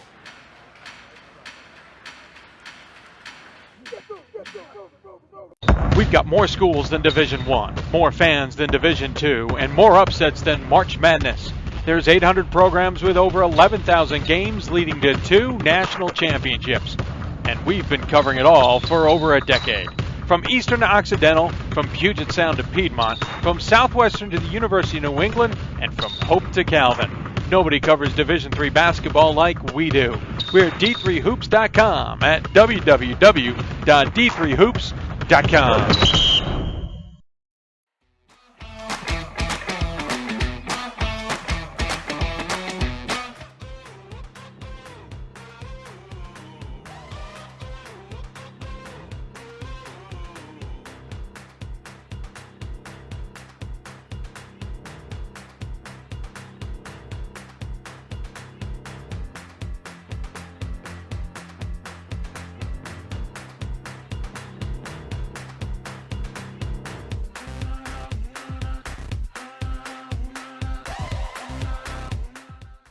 For the love of the game. But for those of us who are Division III student athletes, it's more than that, a lot more. Sure, the game is important, but as we work so hard to build both mind and body, it's more about team. That is why NCAA Division III teamed up with Special Olympics, and in giving the gift of sport to those for whom it seemed an impossible dream, we are working to make this a better world. Help us keep that dream alive. You can make a difference. Coach of the Year, Administrator of the Year, All-America Team, Wade Trophy. The WBCA doesn't just honor coaches, but players, administrators, and much more. The WBCA strives to honor those who have contributed to the advancement of women's basketball. Celebrate the present, honor the past, look to the future.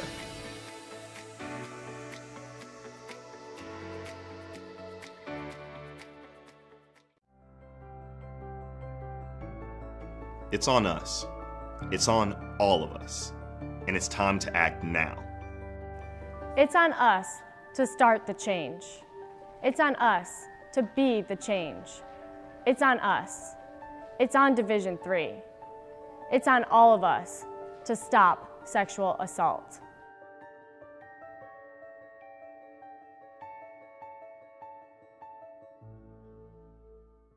For the love of the game.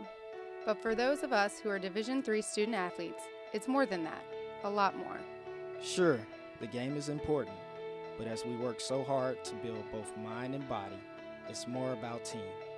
That is why NCAA Division III teamed up with Special Olympics, and in giving the gift of sport to those for whom it seemed an impossible dream, we are working to make this a better world.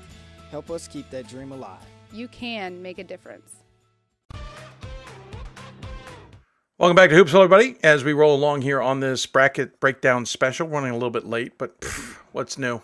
Talking to both committee chairs, we'll welcome them back in as Meg Wilson joins us back in. She joined us briefly there a little while ago. Megan, we noticed that Mike and I, we tried to dress down a little bit for the show. Apparently, you decided to one-up us, we've noticed. And, I mean, I congratulate you, but I also go, come on. Well, you know, I can't follow Mike in his bracket work, so I got to have something to carry me through this.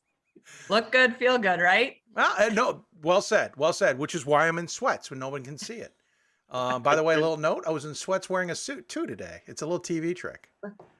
Dave, I would point out I'm getting text messages from former chair Mike DeWitt commenting about how exhausted I look on right now. I don't know that I need to have that sort of taunting coming through from a former chair. Two thoughts. First off, Mike always looks exhausted. Okay, let's just get that out of the way. I have seen Mike DeWitt sitting in Salem Civic Center, and I dared to go up to him and ask him if he wanted to be in the Hoopsville Classic because I figured he was tired enough to say yes, and he did. Second of all, he didn't have this technology when he was chair. If we had this technology when he was chair, he would have looked exhausted just like you, sir. Exactly. Mike, I don't think you look that exhausted. No, I don't think he Thank does you, either. I thought it was an unnecessary shot at me from a friend. Former friend. Friends. Former friend. Good thing he's not in the tournament. Can we rescind bids if we had to for conduct unbecoming? Megan, thanks for joining us. Just a little bit of crossover. We don't have a lot tonight because a lot of it's more about the individual stuff. But obviously there was host decisions. When I saw the men's bracket, I kind of automatically knew what the women were going to be doing. It's not that hard. I mean, Christopher Newport was obvious. Mary Harden Baylor, you guys hinted at on me, so thank you very much. That one came true. Was there any others that had to be at least considered, Megan, that Mike and them were debating about, or did you guys, or was that it? I think that was it this year. And Mike, we kind of knew Christopher Newport early last week when we had a joint call. And, Mike and I were in contact this weekend with Mary Harden Baylor. So we knew that ahead of Sunday, at least. So we kind of knew that and could think through those things. But I think it was just those two. I assume, Mike, that's the case. In how much did the top 16 work? What was it? 10 days, 2 weeks ago. How much did that start that conversation, understand that situation, even though it could change, so that you could get ahead of it with bracketing? Or was it still kind of more this weekend type stuff that you had to hash through? I would say it was both, because I think we were waiting to kind of, see, Christopher Newport, you could see that one coming, right?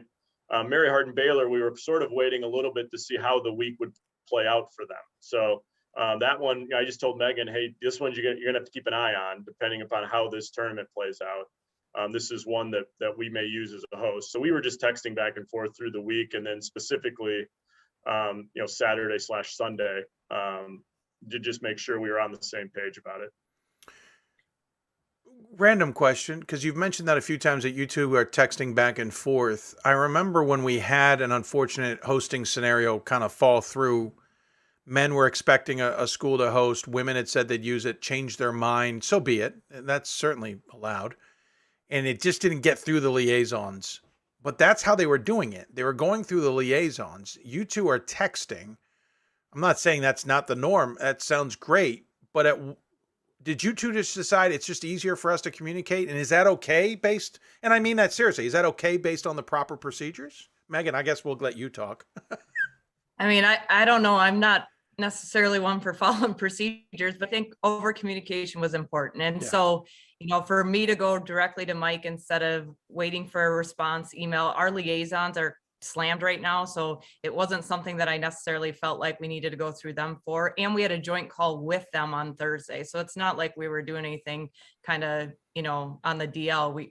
It was all on the up and up. Oh, no, sure. No. I just felt like it was easier, right? Like, why go through a middleman when him and I could just communicate?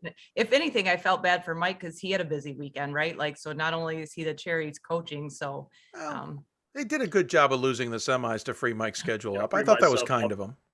I will say though, Dave, we talked about it. It's easier to be the gender who has the opening rounds because Megan is the one that's waiting, and the women in this case, waiting to find out what the men are going to do. And obviously we can answer some of them. We can't answer all of them in real time because things are moving a little bit. And so I think it's just much easier, having done a few brackets now and been around it, to be the first, to be the gender that is hosting the opening rounds, because you just have more information and you're able to sort of move forward a little bit quicker. So I appreciate Megan. I think Megan and I have become friends. So we're interacting not only just professionally about stuff, but it's just it's been a good process to get to know her and being part of that sort of fraternity of people who have been chairs. So I just appreciate her effort, and it's harder to be on her end than than our end this year. Sure. Oh, that makes total sense. I'm curious when it comes to, well, I guess the whole process, because obviously you two have to do your own things. You have to figure out your own bracketing. Obviously there's communication about what you're going to do with home games and all of that jazz, and obviously other things that go along with that. But how much are you two influencing each other and your committees on adjusting to do something a little bit different or trying something new or along those lines, i.e., men, you got staggered times. Megan, you didn't say you have staggered times, but we've got some staggered times. Are you two trying to work to be a little bit more, to be honest, like soccer to some degree, where it's very much more the same? Yeah, I think I would love to see that for Division III women's and men's basketball. I think we've worked really well together. I think in my role as the chair this year, and just it's been a couple of years since all of us have done this, but I've learned a lot from Mike and think they have a lot of great ideas, and why not use them, and for us to be similar in the way we do some things, some of the way they bracket and the way their Sunday goes. I thought doing the top 16 this year was really helpful, and that's not something the women have done before as my time on the committee. So I think there's some things that we can take from this year and just hopefully continue to build that relationship and that collaboration. The conversations about how you use the criteria, do you guys discuss the differences with each committee? Because let's be honest, you do use the criteria. I think you read the criteria in different ways. Again, we've discussed, we don't need to hash it, but the men, we've discussed how a strong SOS seems to have a stronger conversation than the women. It seems a win-loss, and I'm being very bland, very simplistic with that description. But do you talk about those just so you can get a better understanding of how the other committee's doing it, to see if you can either improve or where you're falling short or whatever? I'm making this up a bit. Go ahead, Mike. Take that one? You want me to do it? Yeah. So we did have a conversation. I don't know, it was a week or so ago. Megan, kind of talking through, whether there should be a conversation about that exact topic, because we sort of have operated a bit independently of one another about that interpretation, and recognize that there are some differences of interpretation between the two committees. It's both using criteria, but it's just how you sort of apply it. That maybe we need to, and Megan and I will move on, but maybe there needs to be some further conversation. I don't know that we want to make it where we're actually having conversation about each other's specific situations, Sure. but maybe a broader conversation. Megan and I did have that conversation about a week ago, to just say, hey, this might be something to kind of talk through as we move forward. And I thought that was something that was valid, and is probably needs to happen a little bit more going forward.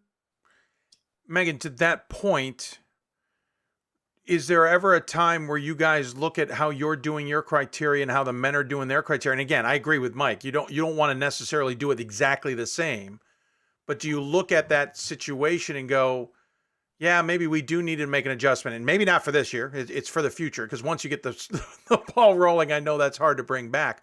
Or do you, Megan, maybe go to the table and say, hey, Mike, I know that's how you guys do it, but here's how we have that perception. And what's the ultimate goal, I guess? Is it to get both committees to be doing it the same, or is it to at least try and come closer? I think a goal is to come closer. I think the reason this conversation came up, and you guys touched on it a little bit in the pre-talk before you brought Mike on, I come from the WIC, so I'm used to high SOS, a little bit lower win-loss percentage. And so I think we had a lot of teams, women's teams with resumes very similar to their male counterpart at a same institution that were being ranked, and we were not ranking them. And so a lot of the feedback I got was, why is our men's team ranked and our women's team's not? So I don't think that we need to be the same. I think we need to get on the more similar page, or just even have conversations about how you're applying it. I mean, again, I think it's just one of those things with communication and just kind of listening to each other. I don't want to get into the weeds. I'm into the weeds enough in 10 regions and 83 teams. I don't need to talk about the men too. But I just think it would really help. And again, we've talked about this tons of times. We have a lot of new committee members, right? So I would say the win-loss percentage was very heavily favored on the women's side this year. And I can openly say that because I think it was pretty evident in rankings throughout. No. But we decided to remain consistent. So, Sure. As I fought for some teams with, stronger SOS, lower winning percentage, we stayed consistent throughout the regions across the board. And I thought that was what's important, and have conversations this summer at our annual meetings. Curious. I know Mike got started at 11 because he said that. Megan, I know you guys got started later. What dictated that? Was it because, granted, you had a late game, Mike, on the West Coast in your case. Was it because game time starts that it just made no sense to start sooner, Megan? Or in Mike's case, that was the right time because your games were starting early? What determined that start time? Because we have seen the committees move the times up, thankfully, because you guys need sleep, as we know. But where are you finding that determination point? It's a great question. It's kind of always been very similar for me since my time on the committee. I know I fought for us to start a little bit earlier on Sunday because we're 10 regions and more teams. So I knew that first part of it was going to take longer than it has in the past. So again, it's one of those things with Sunday championships. It just makes our work really difficult. And I know in some instances it's unavoidable, but it's one thing when you're talking about the integrity of the tournament and the bracket and everything that goes into it. I mean, you've said you're brain dead, and, we try to get all that in on a Sunday with games still going. So I think anything we can do to kind of ease that process on that Sunday and maybe move some of those games. I know we had some weather ones that moved it. So we had quite a few games yesterday to wait up. So we couldn't have gone much earlier. We pretty much went bam, bam, bam through the region. So that helped. But Mike, I'm curious, you had that 5:00 game. Normally it's the ODAC that's our beast. In this case, they had the early game because they swapped men and women. So the men played early, but then you had that 5:00. Were you waiting for them? Yeah, no, basically what we do in those situations is we kind of do everything but, if that makes sense. We sort of do the if-then statement, which is, depending upon what happens here, and the specific game you're talking about is Pomona, Pitzer, and Chapman. And so we sort of go, well, if Pomona wins, this is where, this is kind of where we're going to, this is what creates Chapman's resume at that point in anticipation of that. And if Chapman wins, Pomona fits it. So we sort of do the if-then statement, and kind of decide where do we think, and it was the only, by that point it was the only game by the time it ended. And so we were pretty comfortable to say, this is probably where these teams kind of land, if that makes sense, depending upon the outcome of that game. So we moved forward, and then once it got done, we sort of reviewed it, if that makes sense. We kind of went back and said, all right, what's the impact of this, on our regional rankings, if any? And then, pretty much once we got everything done and sort of looked at the regions again in totality, then, started the selections thereafter. Once we kind of had that finished and the data was updated based upon that result. It was going longer than I anticipated, but I appreciate it. Final question for you two combined, collaborating wise. What do you hope to do now moving forward? Meg, we'll start with you. That do you hope that this committee can hold on to for moving forward with both committees down the road? Yeah, I thought the addition of the collaboration meetings, touch-ins, we've talked about virtual meeting with them at our annual meeting and vice versa when they're down in Indy. I think we got to continue to have conversations about some of the things that we've talked about this year, the number of teams we're ranking regionally, and maybe a joint statement from the committees on how that's affected this process and, what it's done to results versus ranked and criteria. I think there's just a lot of things that we can continue to work together on, and I'd like to just see that momentum continue. Mike, we'll give you the final word on that.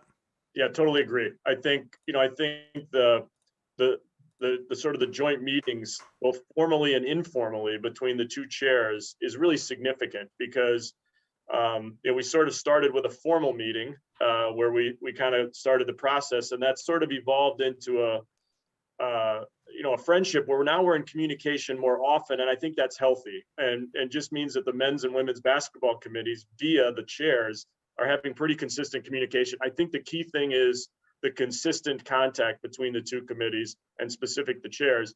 And Megan mentioned some things that we'll talk about, and we'll meet again, probably not right away as our tournament ends, but fairly quickly to sort of review some things that we would like to make sure while we're still in our current responsibilities that we sort of discuss jointly. She mentioned the amount of teams we're ranking. We're very much on the same page there to make a sort of a joint statement formally that we need to reduce those types of things. So it's just the consistency of contact, no question. Maybe having a conversation with Turner would be nice too. We'll talk more about that with Megan here coming up. One little note, maybe talking, I don't know if you've had or not, you don't have to answer this here, to be honest with you, but men are using the weighted SOS, women are not. And I'm not saying right or wrong for either of that, by the way. I don't know where I sit on that. But that might be an interesting one. I'd love to hear, maybe just you guys can share with me sometime what that conversation would have been like between the two of you guys to understand the benefits and pros and cons and all that, and whether there's a future or not. Just a thought. But I appreciate it, Mike. Thanks so much. We'll give you the final word and let you go. Yeah, what a great day, great weekend. I think there were a few times it really struck me this weekend, even in the midst of the amount of work, just how great it was to be back and to be doing this again. And I think we had all, kind of put our head down and got through the last couple of years, but it was just so exciting to be doing this and great to be here, ready to kind of get our tournament started. Obviously, wish Megan and the women a great tournament and to enjoy it. And we're excited to get to Fort Wayne and see where we end up. Good luck, Mike. Thanks, Mike. Appreciate it. Enjoy your game. Thank you. And we'll switch over as soon as he clicks off. Let's see what happens. I'm trying to time it with him. Oh, there we go. There we go. Megan, great to have you. By the way, just a side note, Pat, who I'm really not sure who Pat is, but he's been popular on our YouTube page for the last bit. He says, you're not ranking too many teams. You're not doing enough job to parsing the increased data you have. Pat, I disagree with you because the results versus region ranked, when you have teams who have very subpar resumes, becomes too many teams. There are too many teams being ranked. Flat and plain simple. We're ranking 83 teams when he used to rank 62. But he also has a whole nother theory about how you measure those ranked teams, but we're not going to dive into that because it's not part of the criteria. Megan, let me jump back on the Turner conversation because I hinted at that at the end. You had an interesting theory. I hope you don't mind sharing. Again, I got a call from a coach who got on the men's side, who got told good 15 minutes before they found out, basically due to a screw up of mine, which I'll talk about once we clear this segment, that they weren't in the tournament. A screw up of mine that I think is a screw up. Some people may not have even noticed it. I thought maybe because the men were delayed, the bracket popped, but you said it was happening on the women's side. And I said the bracket showed up early is what I'm trying to say, because we got a delayed start. And so timing got off at Turner. You have a thought though, that maybe it had, and I wasn't paying close enough attention to this. It had nothing to do with the bracket, that Turner was basically giving away the goose. Yeah, I don't know. We had a few reports from coaches who were being congratulated before the show started. They were showing up on the scores ticker, unfortunately. And, there's so much excitement about today, and that doesn't take it all away, right? But, it was kind of disappointing. You're excited for that reveal show and for all of those experiences that you showed earlier at the beginning of the show, and to think that maybe some of those teams found out before that, or, coaches did, that's a little disappointing.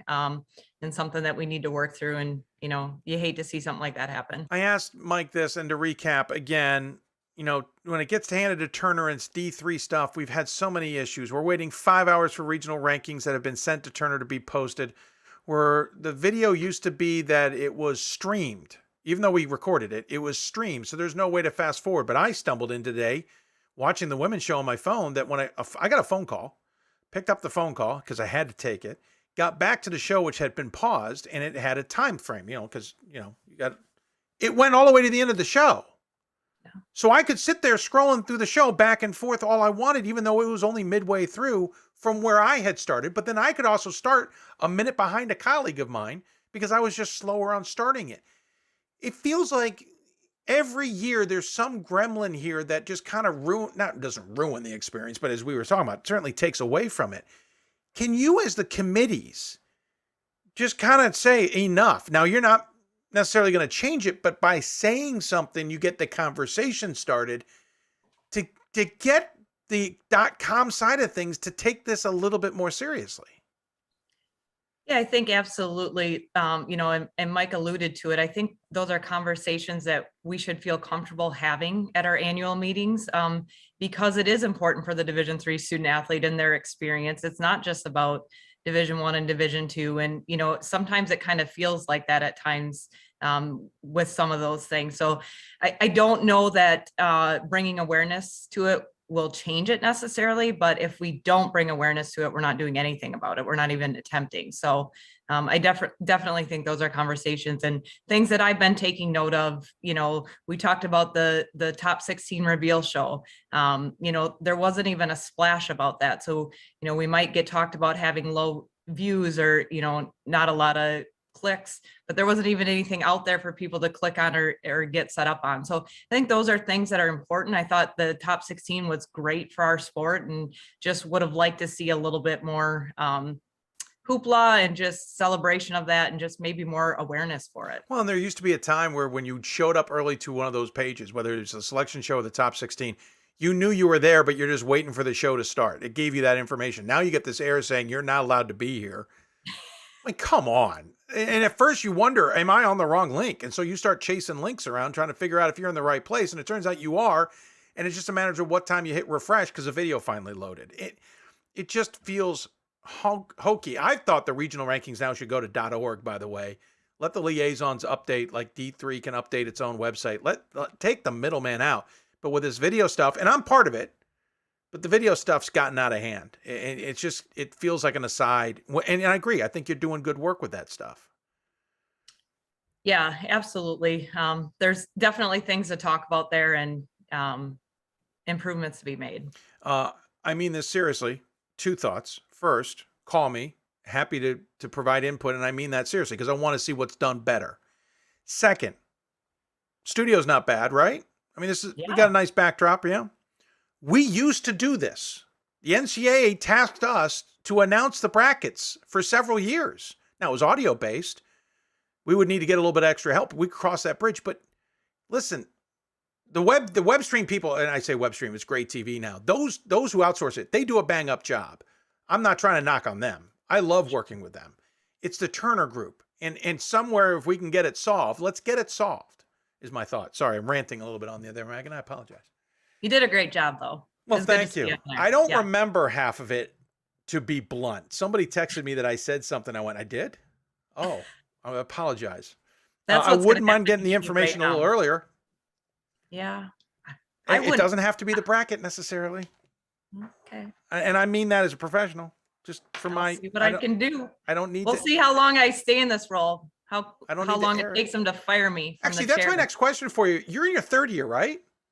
Well, sure. I took over for someone at the end. I am in my third, but got a ways left. I got till 2024 on my. Hey, I love the sound of that. Sounds like you're chair until 2024. Problem solved. We're done. All right. Only if you're nice to me. See, if you make I me say am silly nice to you. things, Hey, tough then people questions. are gonna. Tough questions are different than being nice. Let's get to the tough questions. All right, hit me. Let me actually start with maybe an elephant in the room, maybe not an elephant in the room, but certainly something that I think is worth discussing before we get to the at-large picks.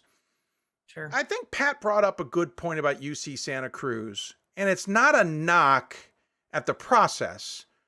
It's more of understanding, how does a school like UC Santa Cruz, who's clearly good, somehow get fit in to the system better despite being isolated? And again, I've made the contention that this year kind of hosed them. They lost a few games that they could have counted. I think he would have had a better schedule. I think Todd's admitted that too, if it hadn't been for COVID and some of the restrictions he dealt with. But that being said, Salisbury gets in, they trounced him in the semifinals. That isn't a conversation that takes place even on the national level if they're buried behind Redlands and surprisingly Pacific, which I didn't quite follow. How do we get them into a better position? And I'm not saying reward them, but they certainly had some criteria, including a stellar SOS that deserved a little bit of maybe of a better love, in my opinion. But how do we talk to them and try and get them in a better place? Yeah, I don't disagree with you. They were a topic of discussion for us for many minutes on calls. And I think at first their waiver wasn't in, right? Like, so we weren't really sure how that affected, they weren't going to meet the minimum criteria. So we didn't rank them, I want to say in the mock maybe. They obviously were 9-6 in division win-loss. I think we've talked about, yes, their SOS was significant and very, very impressive, but also the more games you play, the more that SOS tends to change at times. So with only 13 games, we weren't sure that SOS was a true reflection of a team that may have played, let's say, 20 games this year, because COVID had its impacts all over the place, not just with them, right? Right. So I think that, and I think the other thing, and I'll be honest, I'm not a geography major. I'm not great with it, but just seeing an attempt from them to schedule maybe some more in-division games near them, trying to get some more in-division games on their schedule. And we talked about, right? Yeah. It was hard, and this is me being honest, and, I appreciate Todd and what his team did. And today's a tough day to tell them that they didn't make them when they did do some really good things this year. It was hard for the committee to look at 9 wins against teams that had 23 wins, against teams that played that many games and had 4 ranked wins. Todd revealed in the interview we had with him recently, their closest opponent is 6 hours by bus. I shouldn't say closest opponent. Sorry, closest Division III opponent. And again, I do think they do make an effort. I already know they're coming to Vegas. They've already tried to make some other concessions. I can't reveal everything, but there was a really cool idea out in Vegas. I don't think it's going to be able to take place, unfortunately. So I do know, and again, I think COVID played an impact, because I know they lost some games against some D3s they would have normally had in there, and maybe this is a different conversation. But even, I do want to add a what if, and I don't know if you ever thought about it. Let's just say they knocked off Christopher Newport once, because they did knock off Whittier. But if they knock off Christopher Newport once, that becomes a very difficult conversation, I'm assuming. I think they were a difficult conversation all year. Yeah. Again, we talk about the criteria and what it is, and I may be the chair, but I'm also one of 10 voices, right? And so we talk about, yes, there is criteria, but because there's not lines drawn in the sand for win-loss percentage or ranked wins or SOS, certain people just tend to value certain things more. So while some of us may have thought, and a lot of people think their resume was very impressive, a lot of people still just get over the fact that it, was 9-3. And so not easy. Todd did a great job with his team. And that's not going to make him feel any better today. Well, and to be honest, when we did our show, we couldn't get him in either. We certainly struggled, and we talked about it, and we had a long conversation about it. So I'm not trying to give you fallback. I'm just trying to say it's not like that answer from you is surprising to me because we had trouble ourselves. Not that they're experts, but we certainly understand a lot of the data. I think I would also like to see a little bit, knowing this, and again, this doesn't change anything that's already happened, but communication on the waiver and why they applied for the waiver, like just more for the committee to have that their closest game, is 6 hours by bus. Yeah, see, I don't know how that works out, so I'll take. So I think if I was chair again next year, I would do some more digging on that ahead of time, so we were more prepared as a committee to handle that. Just for the record, I already made you chair for next season. I don't know how that works, but you have some coaches in line that are going to say no right now. Who? Maybe a lot of coaches that are unhappy today. I don't know. I'll talk to them. I mean, I'm unhappy with you. I'm kidding. Let's talk about at-large picks. We got 19 out of 20, and Pat made a good point. The women have always been tougher. And I remember one year, I think we actually did get all the men right once. And we missed like 3 women. And I walked away from the day pissed off. And they're like, well, you got all the men right. I'm like, yeah, but we freaking missed like 3 women, and we shouldn't have. And we should have known that. It's been hard to read. So first off, thank you for the information you've provided, because I think it's helped us get a little bit closer to understanding it.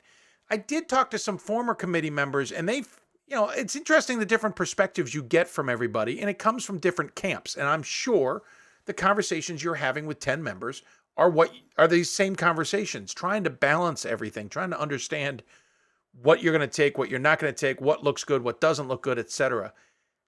At what point did you guys start getting into the weeds? Too early. Yeah.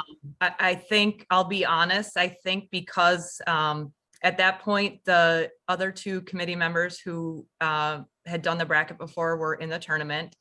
We had plenty of committee members and plenty of eyes, or I guess just early on, there was only 2, Michelle and Nate Davis from Gettysburg, who had been on the last time we did selections. Wait, there were only nervous. 2? There's 3 of us total. Yep. That had done selections last time? I missed that. 4 JC last time. So we have 6 new ones. Yeah. I forgot about all the rollover. You're right. I'm sorry. Yeah. Okay. That makes more sense. So, we knew, there's 10, 12, right, that are in, right? Like, but it made our committee nervous to go more than 4 at a time. And you can't go back. So as a chair, we tried to be really patient with that, because it is a learning process and we want to get it right. And we don't want, teams or committee members to feel pressured or not feel like they're evaluating properly. So I would say we got in the weeds pretty early, earlier than I thought. Selections took longer than I thought for that large. I didn't think they would take as long as they did. But I thought we were consistent. I thought the new committee members did a great job. And yeah, we just got in the weeds early. The women tend to have more issues with numbers on the committee who have to leave because they're either at-large picks or bracketing than men. I've always contended it's because the top women's coaches who are involved in this also have administrative roles. As a result of that, we tend to just have more of them on the committee, rightly or wrongly. It's not a knock. It's just a reality. Sure. How tough was it to be constantly rolling in people? Because with some upsets, now Michelle got to stay on the call. Thankfully, Whitman didn't drop off. And Gettysburg, Nate Davis got to stay on that large call. But you definitely lost some, didn't you? We lost JC and Bethany from WNL. So we lost. Oh, wow. You lost Bethany a long time. Yep. And so we had their counterparts come in right at the beginning and just kind of talk through it. And they both got off immediately. They were both the first to the table. JC came back. WNL was first to the table. I think they might have been on ours, but I'm trying to remember that. Really? I think so. Wow. Yep. Yeah, I think so. Out of their region after AQs, they were early. I'm brain dead also. No, don't worry. It changes my perspective on some things. Okay. Yeah. So, and they would have been there. Yep. at that point, by the time Bethany, it was late. So, yeah, Yeah, their the longest she counterparts did a sat great there. job. Yeah. Probably got a dose of the committee that they weren't prepared for. Say, but they did a great job. Bethany didn't participate at all then, because I got to figure you guys picked her team probably near the end. Yeah, not really. Not really participated. She didn't participate much. I was like, wait, you picked them earlier than I thought? Hold on, back up the train here. No, she missed a lot. Yeah. Yeah. Curious, did you hear, I don't mean this to be egotistical or presumptuous. I'm just curious, did you watch any of our selections at any point? Didn't have time, honestly. No, that's fine. That's totally Yeah. fine. Just helps me preface my question. That's all. Mike did. And so my question was a little easier to ask. Who kind of were at the end? Like, what were our last picks? Is there any way we can find out, like, where was WNL? Where was, I'm even forgetting who we picked last. And all those, where were those picks near the end? Out of curiosity. There were some similarities as to your picks when I went through today and looked, when Mike and I were kind of chatting. I will say that there were some that came quite a bit different, but I think it was because of some changes in the regional rankings. Yeah, big difference there. So I think, when those come out, that will explain why some teams got ahead of others. But yeah, they were pretty similar. I don't think quite as similar as Mike's, or the men's side, but pretty similar. And the order can be fickle. We actually worry less about the order than we do to know about the totals. I'm curious because WL is the one we missed. If you don't mind me asking, what was it about their resume that stood out that deserved the selection from your perspective, so that I can understand that from a better perspective on our end? Yeah, I think you talk about St. Lawrence. That's kind of who you guys had in, right? Yeah. And we had WNL 22-5 versus 20-6, 515 for St. Lawrence at 519. WNL's ranked wins were to 3, 5, and a 6, and St. Lawrence's were to an 8 twice, same 8 twice, and a 9. So we felt like WNL. Oh yeah, I would have gone WNL in that case too. So the results versus kind of got us there. Yeah, when you're at the end there, right? It's the worst. You want them all to be in. It's like towards the end, it's just really tough. How much did you guys use secondary criteria? I didn't feel like we used it nearly as much yesterday as we had in regional ranking calls. Interesting. Okay. Yeah, I think Mike spoke to it a bit, but I think when you're comparing teams across regions, primary gives you some more data maybe, and there's not as much splitting hairs because not as many common opponents, not as many head-to-heads where you're kind of splitting as close ones. So let me skip ahead to bracketing because I've had you in enough time. I don't want to drag this out. How many were left to bracket? 6 of us. Okay. And our liaisons. I know you lost some. I just lost track of who. I know you lost Michelle. You lost Bethany. You lost Nate. And JC. Okay. I think that's it. So I know you've already heard some of this, so it's going to be a little easier to walk into. So bear with me, though. The one thing I noticed when I got the bracket was just that there felt like there were a lot of games in region against each other that just a small twist, a small move, a small pod swap doesn't change hosts necessarily. It doesn't change mileage necessarily, but it changes the scope and the look of that bracket. There were times you guys had some spots that were tremendous. I mean, WNL up to NYU, love it. Obviously, we've got a pot. You guys split up the Texases. Those are some interesting moves. But then there were others like the pod. Was it at Marietta or not? It involves Marietta. I apologize. Hope. Yes. Where you have very much the same tune. LaRoche, Marietta, and Wittenberg there. Right. So it's the same tune. It's the same one we've seen. How much do you guys realize that when you're doing it? How much do we not understand is the process? Yeah. Hope, LaRoche, Marietta, Wittenberg, for example. Yeah. So I can respect your guys' thoughts and kind of making it a more national tournament. I think that we could get a little bit more creative. I will say that I thought I understood the bracketing process a lot more this time, maybe because I was more involved. Maybe it was because the first time I did it, I was a newbie and just kind of deer in headlights look. Sure. but we've really tried to keep the integrity of the tournament by giving the top 16s hosting opportunities when possible. So that's where we started. Okay. We knew CNU wasn't going to be able to host because of their men. We knew the same about Mary Hardin Baylor. And then also with the Texas, I thought splitting Texas was great. That's not something we've done since I've been on the committee. Yeah, that stood out. I really like that move. And because we did that, teams that were in our top 16 potentially to host fell out. Sure. So there were a couple, we ended with, 3 hosts in region 9. Yeah. And some of that makes it tough. So I can see where you guys are saying that. I thought we still did a good job of trying to reward the teams that deserve to host and potting the teams and making them as equal as you can in March. I mean, at this point, there's lots of teams that can say they don't like their matchup, but who does right now? I would think nobody. That's what March Madness is all about. At this point, there's 64 teams in, and I would think that almost everybody thinks, who knows what can happen. Sure. This weekend. Listen, and this isn't a fair blush, but I'm just giving an example. That Hope Quadrant, this was my initial thought. I know that it's not perfect here. There's better ways to maybe do it. But you got Hope La Roche, Marietta Wittenberg. They're all from the same region. They're all from nearby. Those are all games they could play against each other. Right below them is Milliken, Wartburg, Eau Claire, North Central.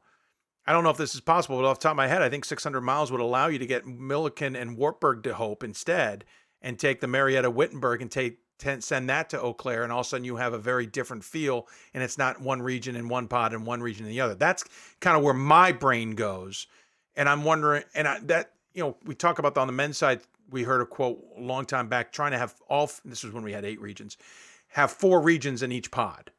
So that's kind of where our brain goes. And yes, we're grandiose. We want the pie in the sky to some degree, but that's where I also think sometimes that seems like a simple thing, but I also realize you're working on 9 hours of work. But do you understand where I'm trying to get with that corner? Absolutely. Yeah. And I think those are things, right, in hindsight. Like we looked, I studied the previous 2 years brackets that we had. We tried to avoid teams that have played each other. Right. Can they play each other? Yes. Have they in the past? Yes. Some of those teams have. We also probably didn't try to stretch that 600 miles as much in certain situations as we maybe could have. Again, you made the comment earlier, what's another hour and a half on the bus? I don't know. Somebody did. No, somebody did. No, you're right. I'm trying to I don't know as a coach if I want my kids on a bus for 500 plus miles. I don't know. So I think those are interesting points, and I think discussion topics for us to talk about moving forward. Well, and another one, I'm not trying to beat on, I'm just trying to give examples. W&J is playing Transylvania. Those are 2 same region. You got Southern Virginia playing Shenandoah. They're literally a couple hours apart on I-81. Just a swap there. You could swap Southern Virginia and Washington and Jefferson. And I'm being a little too simplistic, I realize. And you've also got a very different feel, and it's all in the same place still. Yeah, if I was to take anything from yesterday, I think I would just hire you to do the bracket next year. I'm available. I am a consultant. I do send a fee. No, listen, we're nitpicking too, because there was a time these brackets were a heck of a lot different, not in a good way. And we've seen, again, I like the Texas look. I like the Washington League going to NYU. We want to give it as much of a national feel as we can give it, under the scope that is Division III. And as you said, you don't necessarily want to be stuck on a bus the whole time. I get all that. Yeah. And I think, we respected Whitman. I tried for that one. We had to limit flights, and we were at 2, the men were at 3. So Whitman was 3 flights and we could get it to 2. And so maybe we figured that out too well, and maybe we should have pretended like we couldn't. And so we could give them the opportunity to host. But that does but that also looked like you built that pod around Whitman, because you got the 2 Texas and Whitten and Whittier. It does feel like you designed that for Whitman. You just sent it to Hardin Simmons. We did, because we thought they'd earned it, and so if we weren't going to be able to get 3 flights to allow them to host, we felt like we needed to try to do some work in that pod. St. John Fisher, it feels like that was designed for them to host. No, okay. I knew you were going to ask me that one. Well, I don't know. It just, for some reason, it stuck out. I do see Amherst kind of in that spot that kind of represents a host. I just didn't know if St. John Fisher didn't put in, to be honest. I just felt like maybe they were a host possible pick. I believe they did. Okay. It was not designed for them to host. It was Amherst, I think, again, for reasons that we, like when we talked about some of the other comparisons. Okay. No, that's fine. I appreciate it. Oshkosh, Wisconsin Lutheran, Simpson, Gustavus Dolphins. Again, I don't want to beat the death. Just a couple examples of where it jumped out. Overall, though, what were your biggest hurdles when it came to this bracket? Well, I think probably the biggest one was our overall number one not being able to host and trying to figure out a way to do that. I think working with the new mileage and trying to get some more teams different looks that they've not seen in the past. You've identified some that have probably been pretty familiar. I think we did do okay in some areas. I said probably 4 times to the committee, I love Texas being split up. I've said it multiple times here tonight. So I think it's just, trying to keep the integrity of those teams that have earned it within the parameters of Division III and what we have from a geography and budgetary standpoint. Sorry, real quick text. No, you're good. Had to send it. No, it's an interesting bracket. You guys had some interesting. We don't have that many Texas schools normally. For example, ASC certainly was strong there. We were joking we could see a Mary Hardin-Baylor Hardin-Simmons championship. We don't even get that in football. And there's arguments that maybe we should. By the way, where's NYU playing their games? I forgot to look that up. They've had 3 homes this year. It's a D1 in Brooklyn. I don't know. Oh, okay. I know where it is. I was just curious. I might make home number 4 for all I know for them. Yeah. That's just. Do you worry about that kind of stuff when it's not technically their home, or is it it just doesn't matter as long as it hits the specs?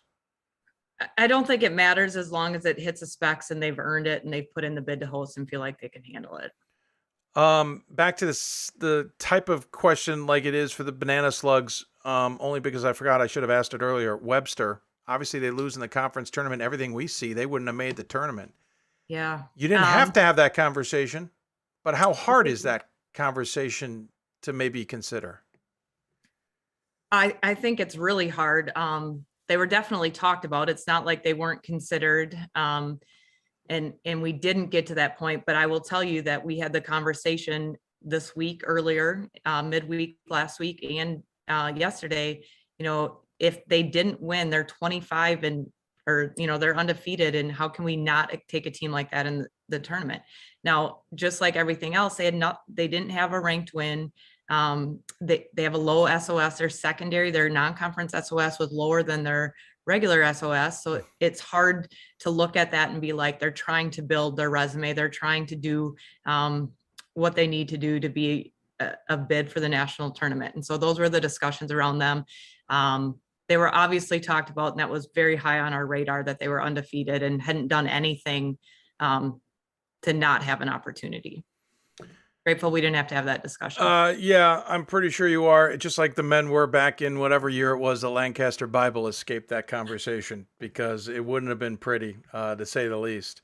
What are you looking forward to with these 3 weeks? Oh, I said I had a story, and I just have to tell you opening with those teams waiting, that was me back in 2002. I was one of those student athletes in Division III, just waiting to hear our name called, and it was. And I was joking, if any coach was wondering about a tough first round matchup, tough second round matchup, we got in, we hosted on a Wednesday night. That's when they had a Wednesday night game. Right. And we played Lake Forest, and people in the community would ask us, who do you play if you win? And we had to go to Wash U, who hadn't 4-time defending national champions at the time. Kind of good. Hadn't lost a game at home in, I don't think, 4 years. No, you're right. And we said, we're just grateful to be in the tournament. We're just grateful. We had lost 3 games up to that point. We went to Wash U, the mecca of basketball back then. I'm dating myself. And we beat them. Dating all of us. And we beat them. And we went on to win the national championship. And so this is really special for me, just to come full circle. Today was a tough day, and I think it's hard, right? Like if things were easy, the computer would figure it out and you and I wouldn't have anything to talk about. That would already be done. And for the teams that are in, congratulations. That's awesome. I'm excited for the tournament. And it's been really, really fun. It just feels good to be back here. I actually brought up your team in an email to somebody completely unrelated to that story because you're the last state Double school host to win a D3 women's championship. Really? Yeah. Wow. Those are good times. There were only 4 on the women's side. Men, it's not the same story. But on the women's side, there's only 4, and the last one was 2002. Yeah. Awesome. Yeah, it was a completely unrelated story. Someone knocking the fact that there are state schools in Division III, not quite understanding the entirety of that conversation. But that is a good story. Yeah, waiting to get in. What was the size of the tournament back then? Oh, I don't even know. We were just happy to be in. I have no idea. I think it was 64, but I don't know if we were in the play-in stage then. Stout beat us twice in the regular season, and Oshkosh beat us in the semis. And I remember we made shirts that said Stout fan for a day. We needed them to win the AQ so we could pray for a pool C. And we You made shirts? We sure did. Sharpie markers. Oh, okay. Right. That's awesome. Yeah. That is outstanding. Do you miss coaching? I do. I do a lot. I will say I've said to so many people that this has been so great for me to be tied to women's basketball still. And I've really enjoyed my time on the committee and as the chair for sure. Side note, Pittsburgh's going to be a little bit busy. Yeah. They got the D1 championship the D1 opening weekend on the men's side while we're playing there with the women's Final Four. Maybe not the choice that should have been made. Should somebody have at least crossed some I's and dotted some T's, whether D3 was there and D1 shouldn't have rewarded or vice versa?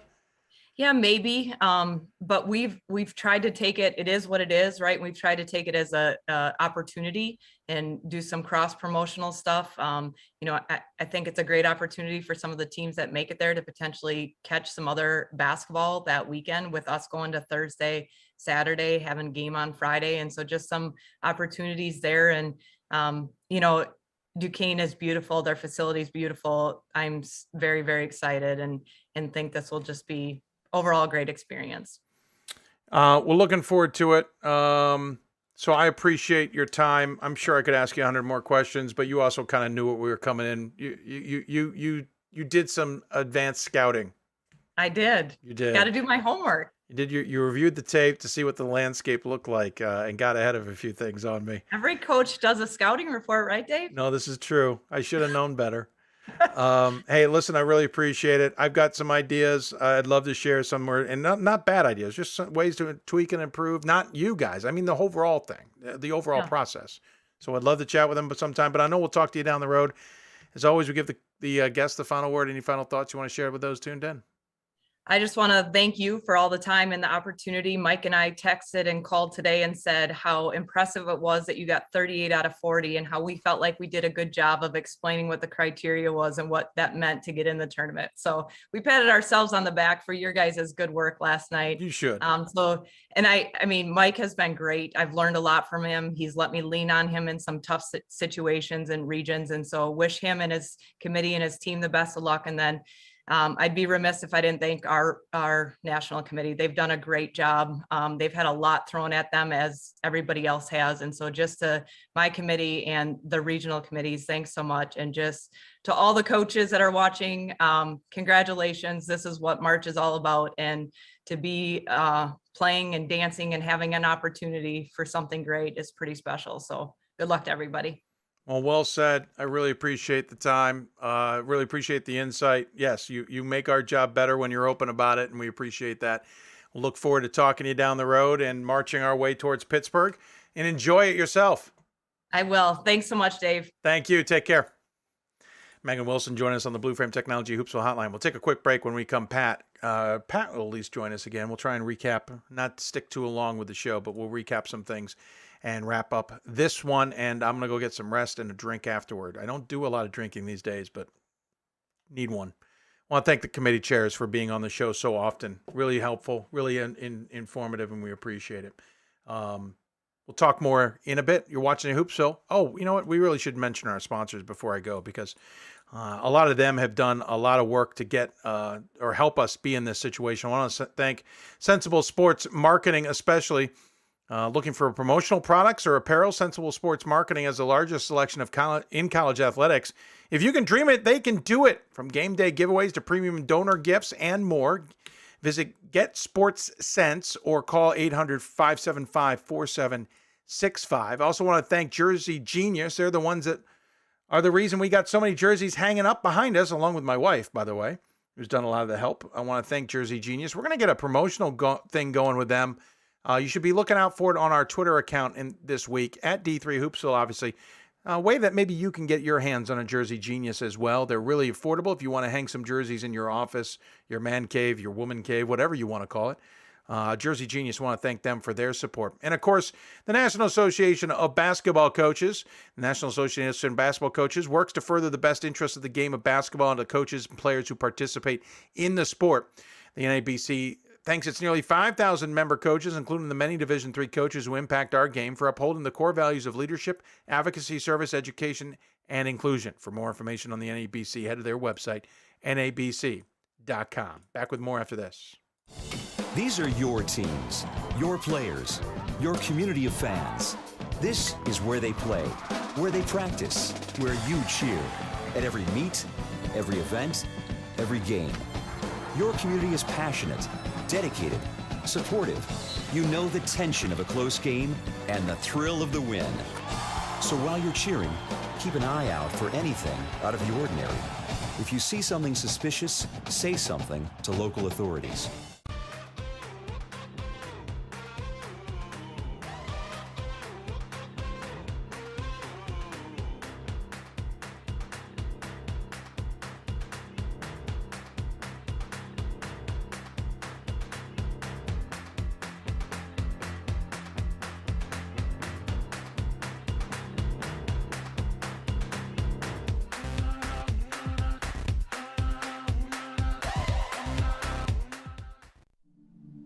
I used to never really talk. Ever. I was afraid if I said something wrong, everyone would laugh at me.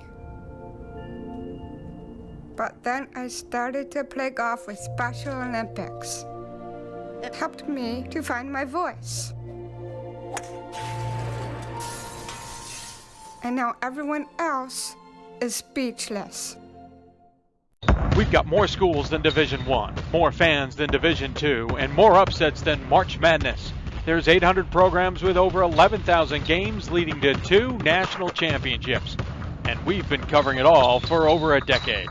From Eastern to Occidental, from Puget Sound to Piedmont, from Southwestern to the University of New England, and from Hope to Calvin.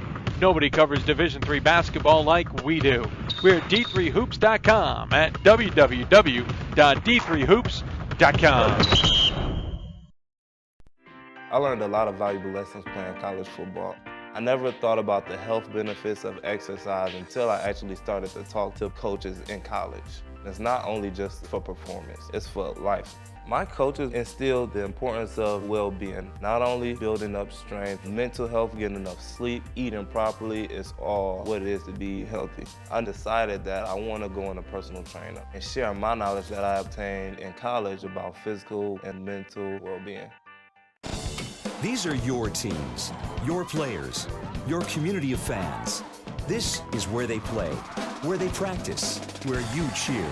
At every meet. Welcome back to Hoopsville. It's Pat Coleman and Dave McHugh for your finale here on Hoopsville. Presented by D3Hoops.com from the NABC studios. Again, thanks to our partners at Sensible Sports Marketing, NABC, Jersey Genius. Pat, got an idea for you, Jersey Genius. If you got some jerseys, we'll get them hung up. I do have jerseys. I'm not going to have them up here in my living room.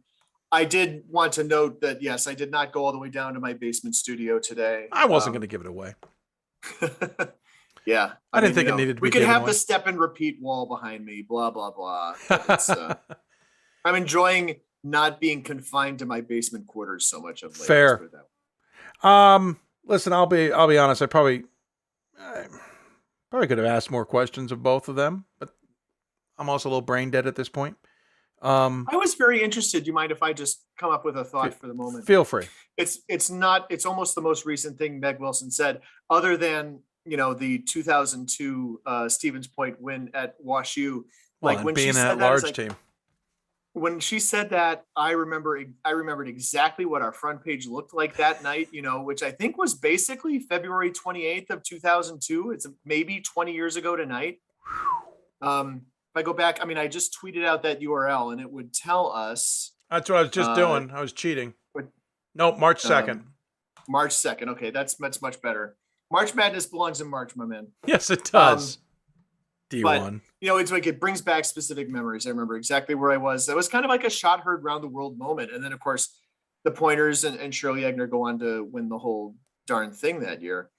But the thing I actually wanted to talk about was the Webster thing, because that's a very interesting conundrum, right? It's like these decisions, and we say this a lot on the football side too, they are made by human beings. Human beings are affected by things that affect human beings. And like she said, Meg Wilson said, it's like, you could just throw it all to the numbers and let a computer make the decisions.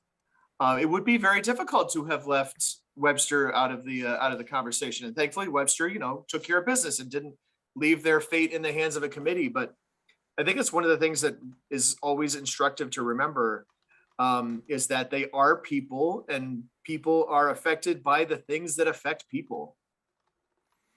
No, I think that's really grandiose the way I just said that.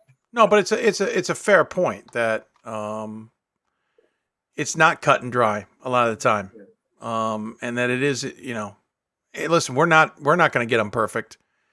I'm amazed when we get as close as we do sometimes, and I'm certainly thrilled by that. And 19 out of 20, 38 out of 40 was a good year for us anyway. No, it really was. I tell people all the time, I think there was one year we got all the men's right for whatever reason. I think there might have been more than one, but yeah. Maybe. I just remember this one particular year we got them all right, but we missed 3 women, I think, or maybe even 4. And I wasn't happy. And I think maybe last tournament we might have even missed 5 women's picks. Whew, God, don't bring that one up then. I don't want to know about it. I have a list downstairs on my desk in my cell. In the I would be interested to know that one, but I don't want to know it now. I'll dig that back out. I was thinking about it today as we hit 19 out of 20. And also, I'll be glad to get on US 52 and head down to Decorah, Iowa anytime we want to engage in some moving around of teams in the 3 and 4 lines in any particular pod. Yeah, Megan may still be listening. I get the kind of think she is. I feel like, but I made that. I don't mind that she's listening. I just hope she understands we don't hate the bracket. No, I felt, and Dave, the comments that we made at the top of the show, I think I still think they're fair. I don't know if they're nitpicks. I think they're slightly better, slightly above nitpicks. Yeah, fair. Because there have been years that we have only been left with nitpicks, and that's great. Oh, absolutely. I love when the only thing that you can nitpick about is who's the 2 and who's the 3 in a pod or something like that. Things that make almost no difference whatsoever. Right. Or what time a game has started. Oh, right. What time a game is starting. Or, what time someone says what time a game is starting. But in reality, there's some things that certainly could improve this bracket, but we have had years where, if you remember, it wasn't that long ago, Dave, where there were 8 regions and there were 16 hosts, and every region got 2 hosts, whether it deserved it or not, because that was the way that committee decided to do things. Both we committees progressed a long way, and also to hear Meg talk about strength of schedule being important. Where, strength of schedule has always had a little bit of importance, but it has seemed like for the last 15 years or so that the women's committee has been a little bit more skewed towards winning percentage in terms of at-larges than to strength of schedule. So it's nice to hear that there's some acknowledgement of that. And then I'm just going to throw back even to the segment before that. How often do you have both committee chairs on to talk about common themes and common questions and common discussions at the same time? And I think, what did that segment run, 15 minutes, 20 minutes or so? That's never happened before, has it? This year was the first time we got them both on, and we did it every time. Every time we talked to a committee chair this year, we had them on simultaneously. We've never done that before. And I think it happened part and parcel that when I was talking to both of them, I kind of went, why aren't we talking to you both? Because the criteria information is the same. You might be doing it differently, but it doesn't mean we can't have the same conversation with you. And maybe they shouldn't be doing it differently, but it sounds like those are discussions that are also being had, which was also great to hear. Though I had, listen, I don't want to be in lockstock that they're exactly the same for both. I appreciate with the fact that the men have a different SOS mathematic than the women do, that's going to be a slightly different conversation just in the root of it. But I agree, we at least should come back towards the middle. There are times I do think the men's basketball takes the SOS way too seriously. Rightly or wrongly, and I could be out on this limb, but there's sometimes I'm like, come on, listen, I get they have an amazing SOS, but we can't be rewarding those who scheduled well. You also do have to win some games, right? Right. I think this is where, there are not, I don't want to say there are fundamental differences, but what I do want to say is that, you can just look at our top 25 rankings going into the tournament every year, in which there are almost always multiple women's teams who are undefeated going into the tournament, and there are almost never any men's teams who are undefeated going into the tournament. And I think that's kind of like, that's where the difference still is, right? Yeah. Yes. In most conferences, it's going to be very difficult for even the very best teams in men's basketball to go undefeated. And in women's basketball, it's not necessarily that case. There's still a bit of a wide range. Agreed. We talked about it earlier, just the amount of staffing that you have for your program. Do you even have a full-time head coach? Now, most women's basketball programs do have one full-time head coach these days. Do you have a full-time assistant? Maybe not. It's how seriously does your athletic department take women's basketball? There's almost no athletic department that doesn't take men's basketball seriously. If you have men's basketball, you take it effing seriously. But that may not be the same for women's basketball. Not every athletic department puts the same kind of the same kind of understandings or sets the same kind of standards for it, right? It may be that a men's basketball coach who doesn't go 500 in 5 years gets shown the door, but a women's basketball coach who goes 500 over 5 years, if the student athletes are having a good experience, et cetera, they might be satisfied with that. And I don't think that, that's just not the case generally in men's basketball. It's still the case some places in women's basketball is what I'm saying. And that's why sometimes it's easier. More women's basketball teams can run the table in a conference or run the table in a regular season than they can in the men's. And that's kind of where still some of those things are different. And so I can see, this is a very long way of saying, I can see why strength of schedule is important to the men's basketball committee. Sorry, I was trying to get to some SOS. Well, data. and I know I just monologued for like 2.5 minutes. No, so, you're fine. I just tried to get to alas, some. poor Yorick, I knew him, Horatio. Nicely done. Tried to get to Thank some you. SOS data from the NCAA, and the link didn't go where I wanted it to. The sheet's not working? Yeah, apparently not. You go to d3hoops.com, and I think that's where I was. Oh, well, I didn't want to throw you there, sir, but throw us under the bus. I didn't change our links or anything. No, it was definitely an auto. So what are we looking for? I think I've got some. I just wanted to see the difference between two teams in the Region 5. Region 5 women? Men, actually. Whoa, all right. Got a question on why Eastern ended up ahead of Susquehanna. Yeah, I was wondering about that too. So let's take questions. I'm looking back at the bracket and at the tournament. I wanted to. So I just was curious. In my men's Region 5, Eastern is ahead of Susquehanna, and Eastern. That's interesting. They do not have a better. They have a better record. And they lost on the final day where Susquehanna did not. And now I've got Eastern at 21-5, 555 SOS. And Susquehanna 23-4, 537 SOS. Eastern 2-4 against regionally ranked opponents. Susquehanna 4-3. Eastern with a much better non-conference SOS. But that's a secondary criterion that probably shouldn't come into play here. I guess I don't know why Eastern I'd have is to ahead see of some Susquehanna. common opponents and stuff. Yeah, I don't know the answer to Right. that. I know we're at the person who's asking says, I know I have a bias here. His last name happens to be Marcinic, and no, it's not the head coach. And Scott, I did reply that But it's been that way it's been that way previously too. It was that way last week or the week. Yeah, I'd want to break it down more. I just wanted to point out to him, it's not just about the fact that Eastern lost in the MAC championship. But that said, they played Lyco, right? Eastern played Lyco. Yeah, so Lyco jumped into the rankings. That may have just had some other impact there. Could be. And Eastern was 2 spots ahead of Susquehanna before. So yeah, I know. I'd have to dive into a gap it. that closed, but not completely. Yeah, I'd have to dive into it. I don't know the real answer off the top of our head, Scott, but I'll look into it for sure.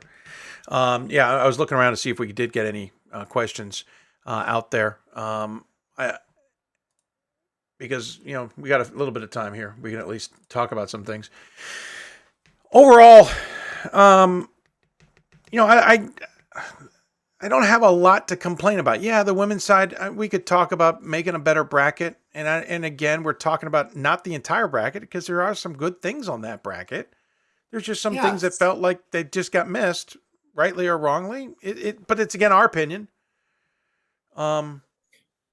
I think, if I were suggesting what would be helpful is like, on our team, on our bracketology team, Ryan Scott is the guy who comes in at the end and says, and is very dogged about, let's take very close look at these 3 and 4 seeds in each of these pods and make sure that they're all making sense. And does it make sense? Like for us, I really should have kept my projections. Once the bracket came out, I closed out all the projections tabs. But there was a point last night where it's like we took who was projected to go to Marietta as the 4 seed and who was projected to go to Wesleyan or Randolph-Macon or something like that, and we swapped them because it seemed like Marietta is going to be higher up in the 16, as it were, and deserves the opponent that's farther down in the rankings, right? So we made that change. I think, those are the sorts of things that, there's still. Once you get 4 teams into a pod, you may have a home team that's a clear home team that's your 1, and someone who's, probably a lower seeded champ in a lower kind of pecking order conference. That's your obvious 4. And then you have your at-large team that's probably a 2, and then a champion who's like a 1 seed in a average conference. That's your 3. That's kind of a general way of how a pod of 4 gets put together. But you still, take those 4s and move them around, take those 3s and move them around.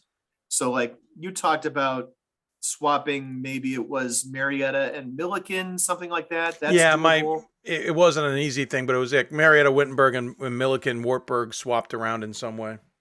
And I think they could. I don't know if Marietta and Wittenberg can both get to Eau Claire because Eau Claire is pretty far west in Wisconsin. Yeah, which I always. It's only 100 miles from me in Minneapolis. But one of those teams, you could swap probably Wittenberg or something out there. But you also had down the lower. We talked about Roger Williams and Bates and that sort of thing. Right. Well, in the lower left, you've got Oshkosh, Wisconsin, Lutheran, Simpson, Gustavus.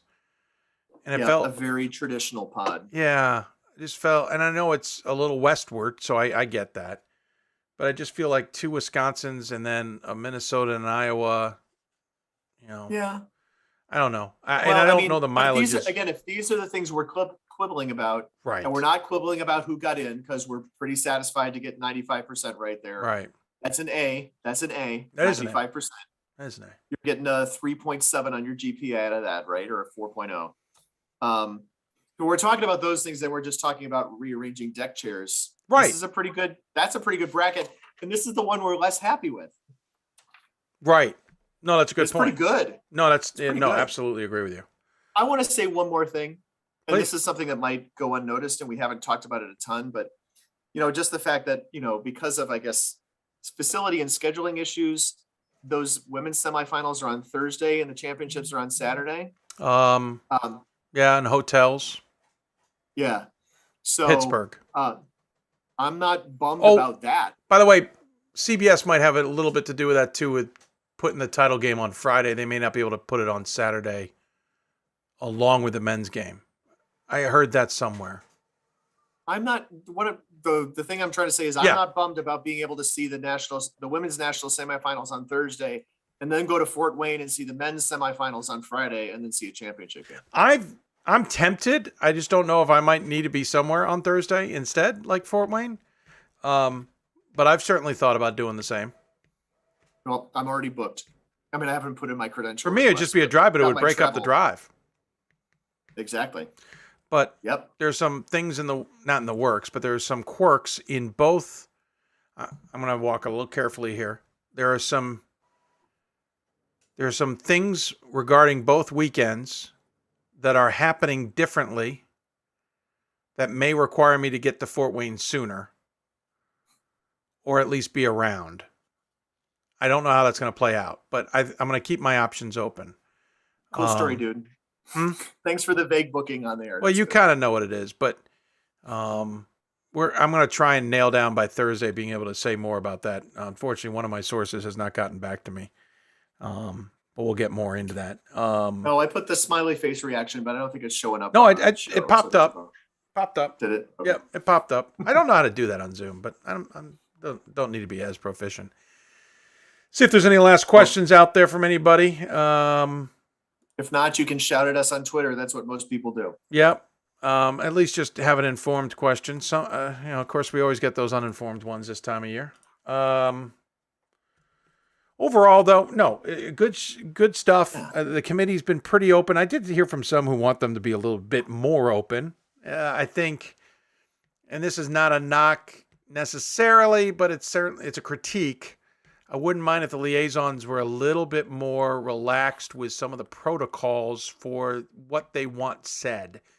And it's not something been told to me. I just get this sense sometimes that there's a bird in their ear saying you can't say that, or don't tell them that, or don't give them that information.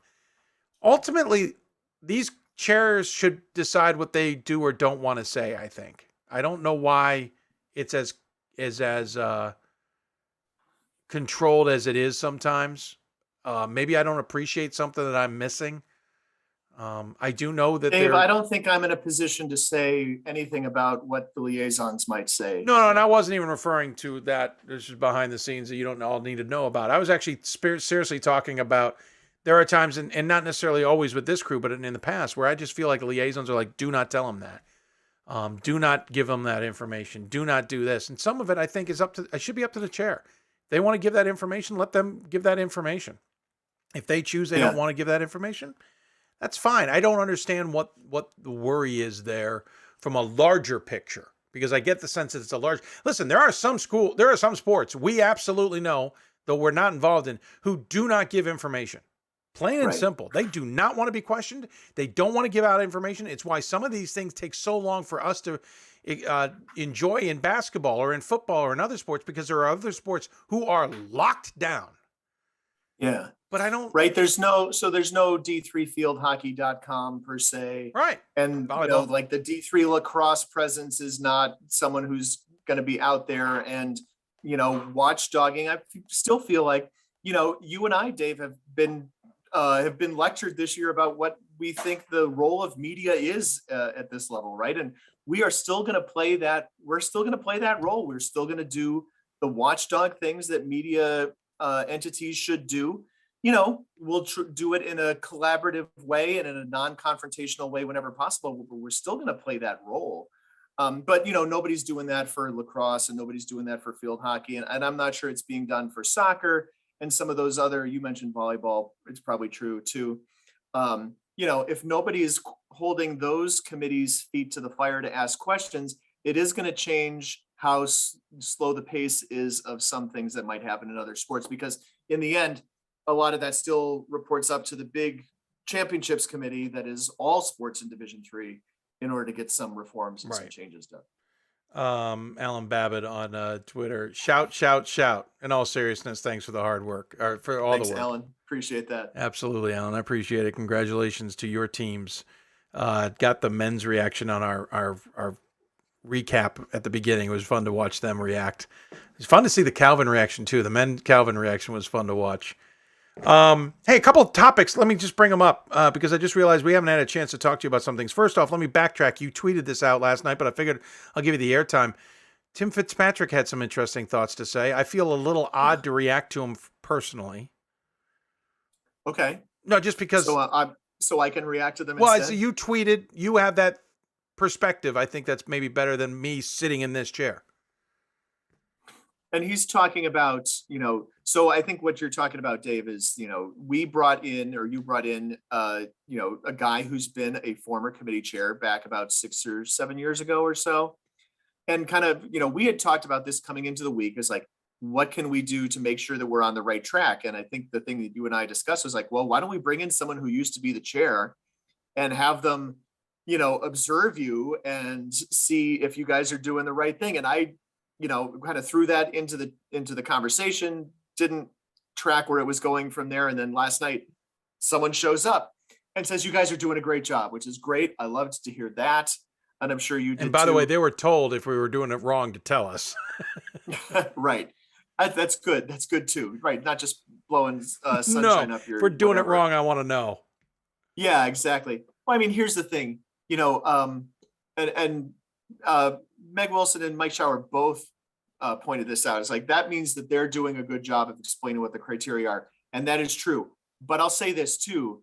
I mean, we have been following this really closely since John Zeke was the men's chair, which is what, 2002, 2004, something like that. It is forever ago. Yeah. Since the veil, the veil of secrecy, the, do not look at the man behind the curtain kind of stuff exactly. first started getting revealed to us. We've been watching this for a long time. You and I have done more brackets than anybody who's on a committee right now, just because we don't roll off after 6 years. Somehow we are still here. Yeah.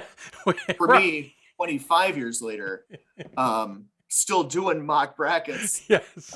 We've seen a thing or two. Yeah. We know a thing or two, but I mean, it does mean that, and that is one of the great testimonies for any committee, is like, if you can explain what you're doing well enough that well-reasoned, apolitical people can take that information, can take that data and replicate it to the point of getting 95% of the at-large bids right. And that means they're taking their criteria and they're applying them appropriately. And that is, frankly, all we can ask them to do, right? Right. No, I thought the apolitical comment was really interesting. Yeah. From Tim as well. We are pretty apolitical. Neither of our almas mater are particularly important in basketball. Right? No, unfortunately. Women's basketball aside, go Cardinals. Though I might get a text from from one of those coaches who was texting me earlier, wondering why I hadn't hung the jersey recently. But no, I thought his comment about being apolitical was interesting, because I thought a lot of listen, we know that it's not perfect, and they have to sometimes remind a coach the procedures, and that's not part of the procedures. Right. That's not part of criteria. That's natural, because there's a bit of a human nature to it. But I was a little surprised that he was just blunt and said, no, it's a little more political than you realize. And so I appreciated that. Both committee too, and I could think of one or two people he was probably talking about. Yeah, I can too. Right. You think about who's the old school people and who's the new school people, right? We're talking, Ryan Scott talked about developing the new generation of coaches and administrators taking part in this thing. And I think those younger people, the people under, people younger than you and I, are going to be the ones leading the charge for it to be more about analytics, for it to be more about what have you actually done, and less about, well, I really like this coach, so I'm going to vote for this person instead of the other person. We're not in the day and age, though, of school being left out of a tournament who had a much better resume than the other one who got brought in, and that was paraphrased on D3 boards for many years. Yes. Can't believe that came up. That's like that's two schools combined. It's Goucher and I think it's Wheaton combined into that quote. Yes. Yeah. But I can't believe you and I got to reminisce about that inadvertently in our own social media worlds earlier this week. Yes. That was fun, actually. It was kind of cool to see some of the names pop up there, but we don't need to dive in that. We both broke news in the last few weeks about a few things. You hadn't gotten your chance to react on it, so I'll back all the way back up to the first one that we let out the door. Landmark Conference did what you and I had been hinting to people was going to happen. For like 2 months, right? Yeah. I remember the conversation you and I had in Vegas where I could see you wanting another drink as the permutation started to pop in your head as I talked to you about it. They make a play here. They get bigger and everything they get for football. I'm not saying that's for everybody, but that was a bold move. It is a bold move. I like that for the Landmark Conference. Yeah. Overall, not just for football. Oh, I agree with you. And it will stay off the football because this is basketball selection Sunday. But from a basketball perspective, I think a conference of 10 is a better shake than a conference of 8. To be honest with you play 18 conference games. You have 7 non-conference games. That means you host a tournament, you go to a tournament, and you have 3 more games to schedule. I think that's a pretty good non-conference schedule, to be honest with you. And the way that now that our season begins the first week of November, it's no longer, I think, a big deal to have conference games before Christmas, where that used to be, a thing that was like, oh my God, you can't believe you're playing conference games in December. It's like, I don't think that's that big a deal anymore. We are playing like 7 weeks of basketball before Christmas at this point. So to add Wilkes and to add Lyco, I think that's a pretty good addition across the board for the Landmark Conference. And I don't know if they want to hear it from us, but it was good to know that, I think it's a good move for them. I also think, then to be at the opposite end of the spectrum and talk about, I'm just going to segue ahead to the USA South splitting in two, and, to get, have that story, break that story as well. First of all, I mean, here's, again, behind the curtain, like Dave does like 98% of the reporting and I do 98% of the writing on these sorts of things. It's like Dave is the guy who talks to people all the time. I'm the guy who writes for a living. He's able to put my thinking into wordies. What he said. So I talked to Tom Hart, who's the commissioner of the USA South, like I think 2 days before they make their announcement, the day that we're putting our story to publication, and I have a really good genial conversation with him. He's like, I can't confirm any of this on the record. Thanks for calling. And then we had a great conversation after that. It's not like, I can't believe that you guys are trying to break news. Is that what you think your role is here in Division III? I'm surprised that you would do this. No, it was all very much, we understand this is how the process works and that sort of thing. And maybe it doesn't hurt that Tom Hart was the chair of the basketball committee in like 2000 or something like that, right? But way back. It's like, it was good to get, we weren't going to get cooperation from the USA South on that story, but we didn't get chided or whatever. Right. It's breaking news is still a thing that we're going to do. Well, listen, what else have we got cooking? If we really need to go there, and we wanted to start treating it like that, and we want to go the D1 route and report on every little rumor and scuttlebutt and everything you want to hear, Pat and I'd be busy because there's a lot that floats around that you and I chase. I sit right here in this chair and do a day job every day. Yeah, and we could chase so much. Trust me, folks, I've got a text to get back to because someone wants an update on something because they knew I was chasing something.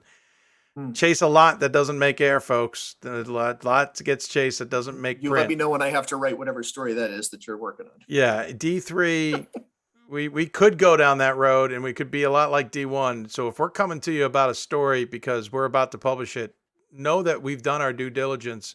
But more importantly, we feel it's necessary to report.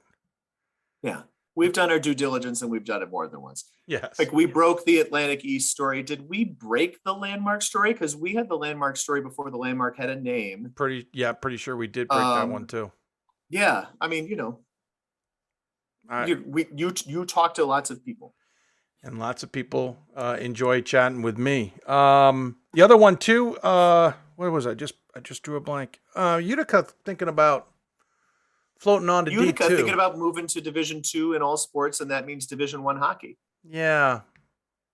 Utica to me, and this is just my personal opinion, Utica to me makes a better fit in Division II than Deauville did. Well, sure, but that's because that move. Deauville makes no damn sense in D2 at all. But that's a low bar, sir. Dave, are you saying you haven't had a drink yet, right? Is that right? Yeah, no, I'm stone cold sober. I'm out of this stuff. So no, just a nice little bubbles. Move on to what's next. No, I agree. I think Utica, and hockey's big in Utica. Hockey's big in upstate New York. There are a lot of schools of similar profile who are playing Division I ice hockey, right? And we were talking about Union. We're talking about St. Lawrence. We're talking about Skidmore and Clarkson. Utica definitely fits that profile for sure. Now, those schools were grandfathered in, so they were able to have D1 hockey and D3 everything else. That's no longer the case. So if you want to play D1 hockey, and maybe that's what's driving Utica, I don't know. But if that's what's driving Utica, you have to be D2 in all sports. From what I gathered, ice hockey for them or not. Ice hockey is definitely on that in the steering or in the driver's seat, along with football. They want to play D2 football. Yeah, I don't get the football side of it. I agree with you. The ice hockey, on just the ice hockey alone, I kind of understand it. It's too that's bad. a place where, I mean, that's good for the school in general, right? I mean, that's a place where ice hockey is big. If you want to, I mean, I don't know, if your goal is to get 20 more Canadian students into your school, that's a route to do, is a D1 hockey, and you get a bunch of kids out of juniors who are kids, Right. who are like 22, 23, 24 years old, something like that. And you get your name on the crawl on Sports Center because you play Utica or St. Lawrence or something like that on a regular Union, basis, or yeah. Harvard or whatever. Yeah. No, I agree. And it's too bad because there was a time where in ice hockey, you could be a D3 and bring in the hockey after the grandfather clause was in place. This was well after that because they were trying to grow the sport. They closed that, I don't remember how many years ago. I felt like that would be a good move for Utica because I don't understand. I don't, especially with 2025 coming, the looming cliff. And that is 2025 being when the demographics of college students kind of drops off and enrollment's going to go through the floor. Yeah. It's going to be significant. You also are talking about significant conversations after this pandemic run of costs and overtures and what are we spending our money on and all of that on top of to be blunt, their location. Now I hear they're a pretty attractive location for international. That's why they went to the university status. I know Utica darn well, and in no disrespect, it's not Rochester and it's not Albany. It's in between both. That's helpful. It is in between both. It's also not Syracuse, but so I get the premise on the ice hockey and HA. Yeah. I just don't get the idea of bringing the entire thing up to D2. I also heard from a friend. If D1 ice hockey is your goal, then at this point you have to play D1 Yeah, but or D2 everything else. But then I start having issues of, great, you're going to make a decision on one sport or two, and you're going to end up canceling and closing other sports and affecting the student athletes of other sports because you want to have that. And that's where I start having issues. That's definitely possible, Dave. I mean, I will point out that I don't remember how many sports University of St. Thomas gave up, but it wasn't super many. I mean, True. They no longer sponsor men's tennis. But as I look at the list of sports right now on the St. Thomas site, I see basically everything that I remember them having at the D3 level. So, the Tommies were 10-20 this year at the Division I level. Pretty impressive. I suppose they're done. They beat Nebraska Omaha on Saturday. And they probably are not eligible for the Summit League. Yeah, tournament probably because they're not, eligible right, for the NCAAs. And their football team was pretty successful in a non-scholarship league at that level. My point being is that there's schools that are able to jump up and do some things in terms of competing, right? No, the women were 7-21. They played. Gosh, did I just see South Carolina? I saw University of Wisconsin. They lost to the Badgers. That sort of thing. I think it's not impossible to jump up and do pretty well if you have a solid Division III program. And Utica's okay across the board. Travis John says that football program is about 20 years old. That's not a super long legacy, but I don't know what D2 football in upstate New York is necessarily anyway either. So. Yeah. Travis John says Utica has the Devils AHL team, which has been a success. Yes, they also didn't have minor them. league hockey. That's right. Yep. The Devils used to be there as the Utica Devils. Then they left for Albany because they thought that was greener pastures. Then they left for Binghamton. And then even though it was working in Binghamton, they brought them back to Utica. How do I know that? Because I know Utica. They have Ray Biggs who used to do D3hockey.com. And you have Ray Biggs out there, right? But I know Utica because I remember. We miss you, Ray. I remember the Devils were there when Fedoruk was their coach. He became the Devils head coach. A little back behind the scenes thing. I went to school with Fedoruk's son. So there you go. I know all about the ice hockeys up there in Utica. They're very well appreciated. I mean, but here's to bring it back to D3 for a second. Yeah. I mean, D3 is crowded. D3 has been crowded for a long time. And we used to have like big influxes of 5 new schools every year. And that has petered out a little bit. Mm-hmm. And that's just fine. But D3 is really crowded, and it's really crowded in football. And, I could see that maybe if you have any aspirations of doing something at a higher level, maybe that makes sense. But Benedictine thought about it and came back. McMurray went as far as to actually try to get into division school, and McMurray, the one in Abilene, Texas, they came back. It's not all it's cracked up to be. #YD3. McMurray. Not Mac Murray, but McMurray, right? They were sold a bill of goods. They were sold. Yeah. I mean, there was a hole in D2 in that town. Abilene, But Christian they also moved were up from told that they D2 could to go on D1. to D1 quickly. It's hard to imagine. That's a really small school at the D3 level. It's hard to imagine bill of goods, McMurray going to D1. It's funny talking to some of those who know this story behind the scenes. You get the unvarnished version. But right, Benedictine was basically had their foot in the water and then went, oh, this doesn't feel right. And immediately cut tail and came back. Emory and Henry's off. We'll see how they do. Dewville. I'm Frostburg State. Frostburg State, though. I still think that's not well received to this day. In Frostburg or in the Mountain East or what? I think for those outside of football. Oh, I got you. Yeah, I mean that's the only sport Frostburgs I pay any attention to. Yeah. Anyway, any final thoughts? Because we don't have any more questions. Any final thoughts on the brackets and everything we got going ahead of us in the next few weeks, sir? Before we let you go. Not necessarily. I just know that Friday is going to be a fantastic day of basketball. The men's basketball is going to start at 1 and finish around 10 o'clock Eastern time. Women's basketball might not be spread that far out, but the women's games have always been a bit more spread. So maybe those start at like 4 or 4:30 and go a little bit later, right? So I'm looking forward to all that, and I'll be sitting right here in this chair because that's where all the games are happening.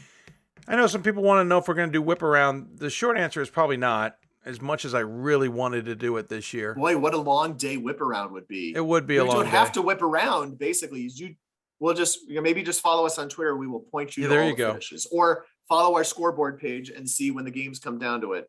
I've got my extra scoreboard operator who lives in the room just down the hall here, who will be working scoreboard that day for us. Very nice. Yeah, I don't think we're going to be able to pull it off. We'd love to, but I don't think it's going to be in the cards. But if it does happen, we'll let you know on Twitter, and we'll make it happen. But probably not. What conference do you think? Oh, quick question, Pat. This is a good one before we let you go. Okay. What conference do you think Hartford will join, and what year will they first be in D3? I know we've discussed this over time, but we don't seem to be getting a better answer on it.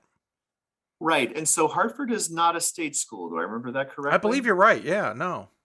Because my gut is that Hartford really fits in the Little East, because Hartford's a little bit of a larger school. The Little East, Mass Boston, Mass Dartmouth, Eastern Connecticut, WestCon, those are all slightly larger schools. Those are all maybe 3,000 to 4,000 in enrollment. I feel like Hartford not only sits kind of within the footprint of the Little East already, it makes the Little East 10 schools instead of 9, which is beneficial for scheduling in a lot of sports. I'm not super familiar with what the wide range of sports is that Hartford sponsors. I really feel like they fit in the Little East. If the Little East charter doesn't allow them to take a state school as a full member, then man, they're going to be like a fish out of water almost everywhere else. They are a private school. Yeah. So they're not a NESCAC profile school. NUMAC? And they're not. Are they a NUMAC school? I feel like the NUMAC schools they're smaller. Also, schools that think of themselves as being very high academic. And certainly when you've got MIT in your league, you can Well, hang they're your hat on smaller. that.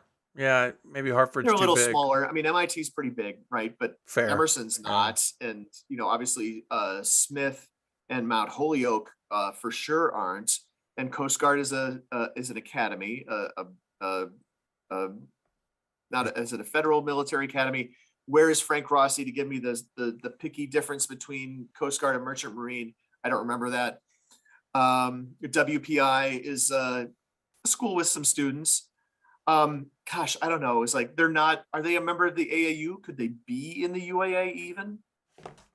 A member of the American Association of Universities, I should say, not the Amateur Athletic Union, AAU. Oh, I can't tell you how many times I've been trying to look that up, and the other one comes up. I'm like, no, I don't want that one. Here, I just called it up on Wikipedia because that's the easiest way I can find it. I just feel like, from the profile of the school. No.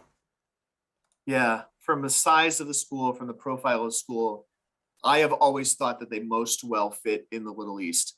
I think there are some larger schools in the GNAC, right? Suffolk has a lot of undergrads, but they would dominate the. They'd be the behemoth GNAC, I would in that assume. conference. I'm sorry? They'd be a behemoth in that conference. Wouldn't they? Right. But in the Little East, I mean, even if they're not a state school, they would not be significantly larger. No, I than agree. those schools. Yeah, no, I agree. I think it's not a fit, but it fits. That's the quote I'm going to tweet out right Commonwealth Coast? I mean, so you and I have had this joke multiple times offline. It's like, if you sit me down with the 25 schools and ask me to say which ones are in the GNAC and which ones are in the CCC, I'd only get about half of them. Yeah, no, exactly. So no, I'm with you. I don't quite know where the GNAC ends and the CCC begins. Yeah, I'm with you. Yeah, no, I don't. The real trick is, and when would they first be here? I don't think they've officially applied yet. Right. So I don't think their clock will start till next year. I think the plan was for them to apply next year. And so, why would they have? No, you know what? No, we got to check the minutes because maybe they did apply this year. I apologize. They may have applied this year. And to get into D3, you do not need an invitation to a conference. Right. To get in Division II, you have to have been invited by a conference before you can apply to D2. But in D3, you can just join as an independent and kind of, cast your lots where you may. I don't know. Maybe they will. Maybe they'll join the Coast to Coast. And I would like to mic drop on that. Can we mic drop on Hartford to the Coast to Coast? I mean, they could. I mean, Bob Jones needs to find, and that's the other thing. There's still some schools out there that need to find some homes that have it. Bob Jones, I don't know Warren why, Wilson. but I think their religious restrictions are really coming to become a problem. Warren Wilson, as you said, Asbury, and Coast to Coast is that model to give them a kind of a platform and a bedrock to then go from where they need to go and give them some time to figure that out. So Hartford could be in that. Yeah. Yeah. Those schools that you just mentioned fit into the USA South or the Collegiate Conference of the South or the Heartland Collegiate Athletic Conference in those areas. Lyon in Arkansas. Right. They probably go to the American Southwest Conference to be a travel partner with University of the Ozarks. That seems to make the most sense. And they have football, and the ASC wants another football program. The Hartford, man, not the Hartford. That's a different thing. Hartford belongs in the Little East. Again, knowing that the profile might not be quite right from a state versus private school thing, but geographically and size of institution, that's what they most resemble to me, for what it's worth. Membership committee doesn't meet until March. So if Hartford has applied, that's when we'll find out, because that will be in the minutes. So they may have applied. As soon as tomorrow. Yeah, no. They may have applied and we just haven't seen it yet. So I don't want to say that they got to wait till next year. Let's wait till we see that membership information. Then we'll have a better idea. I suspect if they didn't apply for this year due to litigation and all the other issues they're dealing with this, then it's one more year after that. Once they apply and if they're accepted, then it's 3 years. The schools that have come to D1 in recent memory to D3 from D3 to D3 from D1 in recent memory is a pretty short list. We're just talking about Birmingham Southern and Centenary of Louisiana. University of New Orleans made a lot of noise about joining Division III, and then once it was discovered that that's what they were doing, their alumni said, "Hey, we're not signing up for that," and they backed out. About as quick as they came in. Right, there's not before they even came in. Yeah, they made a big announcement and then almost as ugly as St. Anselm's move from D2 to D3. I don't know. You were more close on the St. Anselm story than I was. They announced they were coming in. They even announced how well they fit in the NUMAC. And then later in the day, the NUMAC part of that disappeared off the statement. And then from what I told, a slam dunk to join the NUMAC soured quickly. Hashtag sow the drama. Hashtag don't include something in your press release until you've got it maybe checked off on with everybody else. Just a thought. And as someone who's worked in corporate PR departments and in school PR departments, those things are not generally written just by the athletic department. Something like this has to go through university public affairs and public relations before it gets I don't know how published. they So I'm kinda botched that surprised hard. if There's a that's whole what happened. paragraph that got deleted in a couple of hours. I remember, we ran a St. Anselm story, didn't we? Yeah, we did. Yeah. 'Cause I remember, yeah. Interesting. Okay.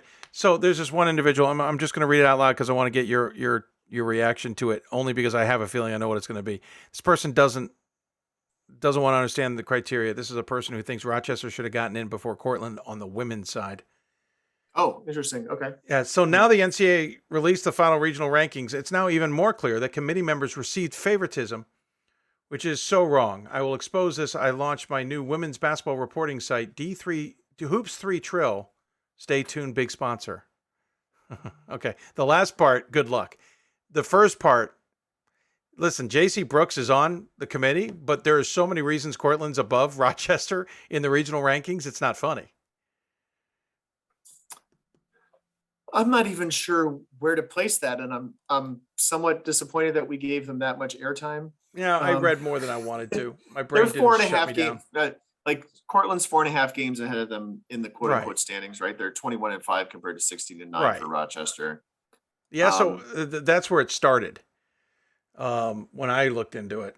And I then, assume Rochester has a better SOS because the UAA is going to. well, sure. That, right? Yeah.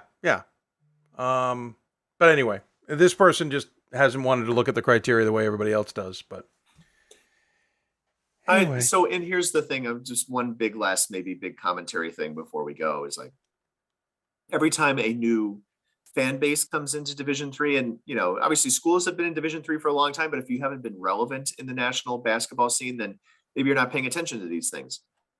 And I keep seeing people, and we've talked about this a lot, use Division I as a comparison for how things should run at the Division III level. It's like, okay, just because the Division I tournament is run like this, the Division I tournament, like 1 out of every 4.8 schools or something like that makes the field of 68. There's like 320 schools in Division I, 320 divided by 68. It's 4.7 schools.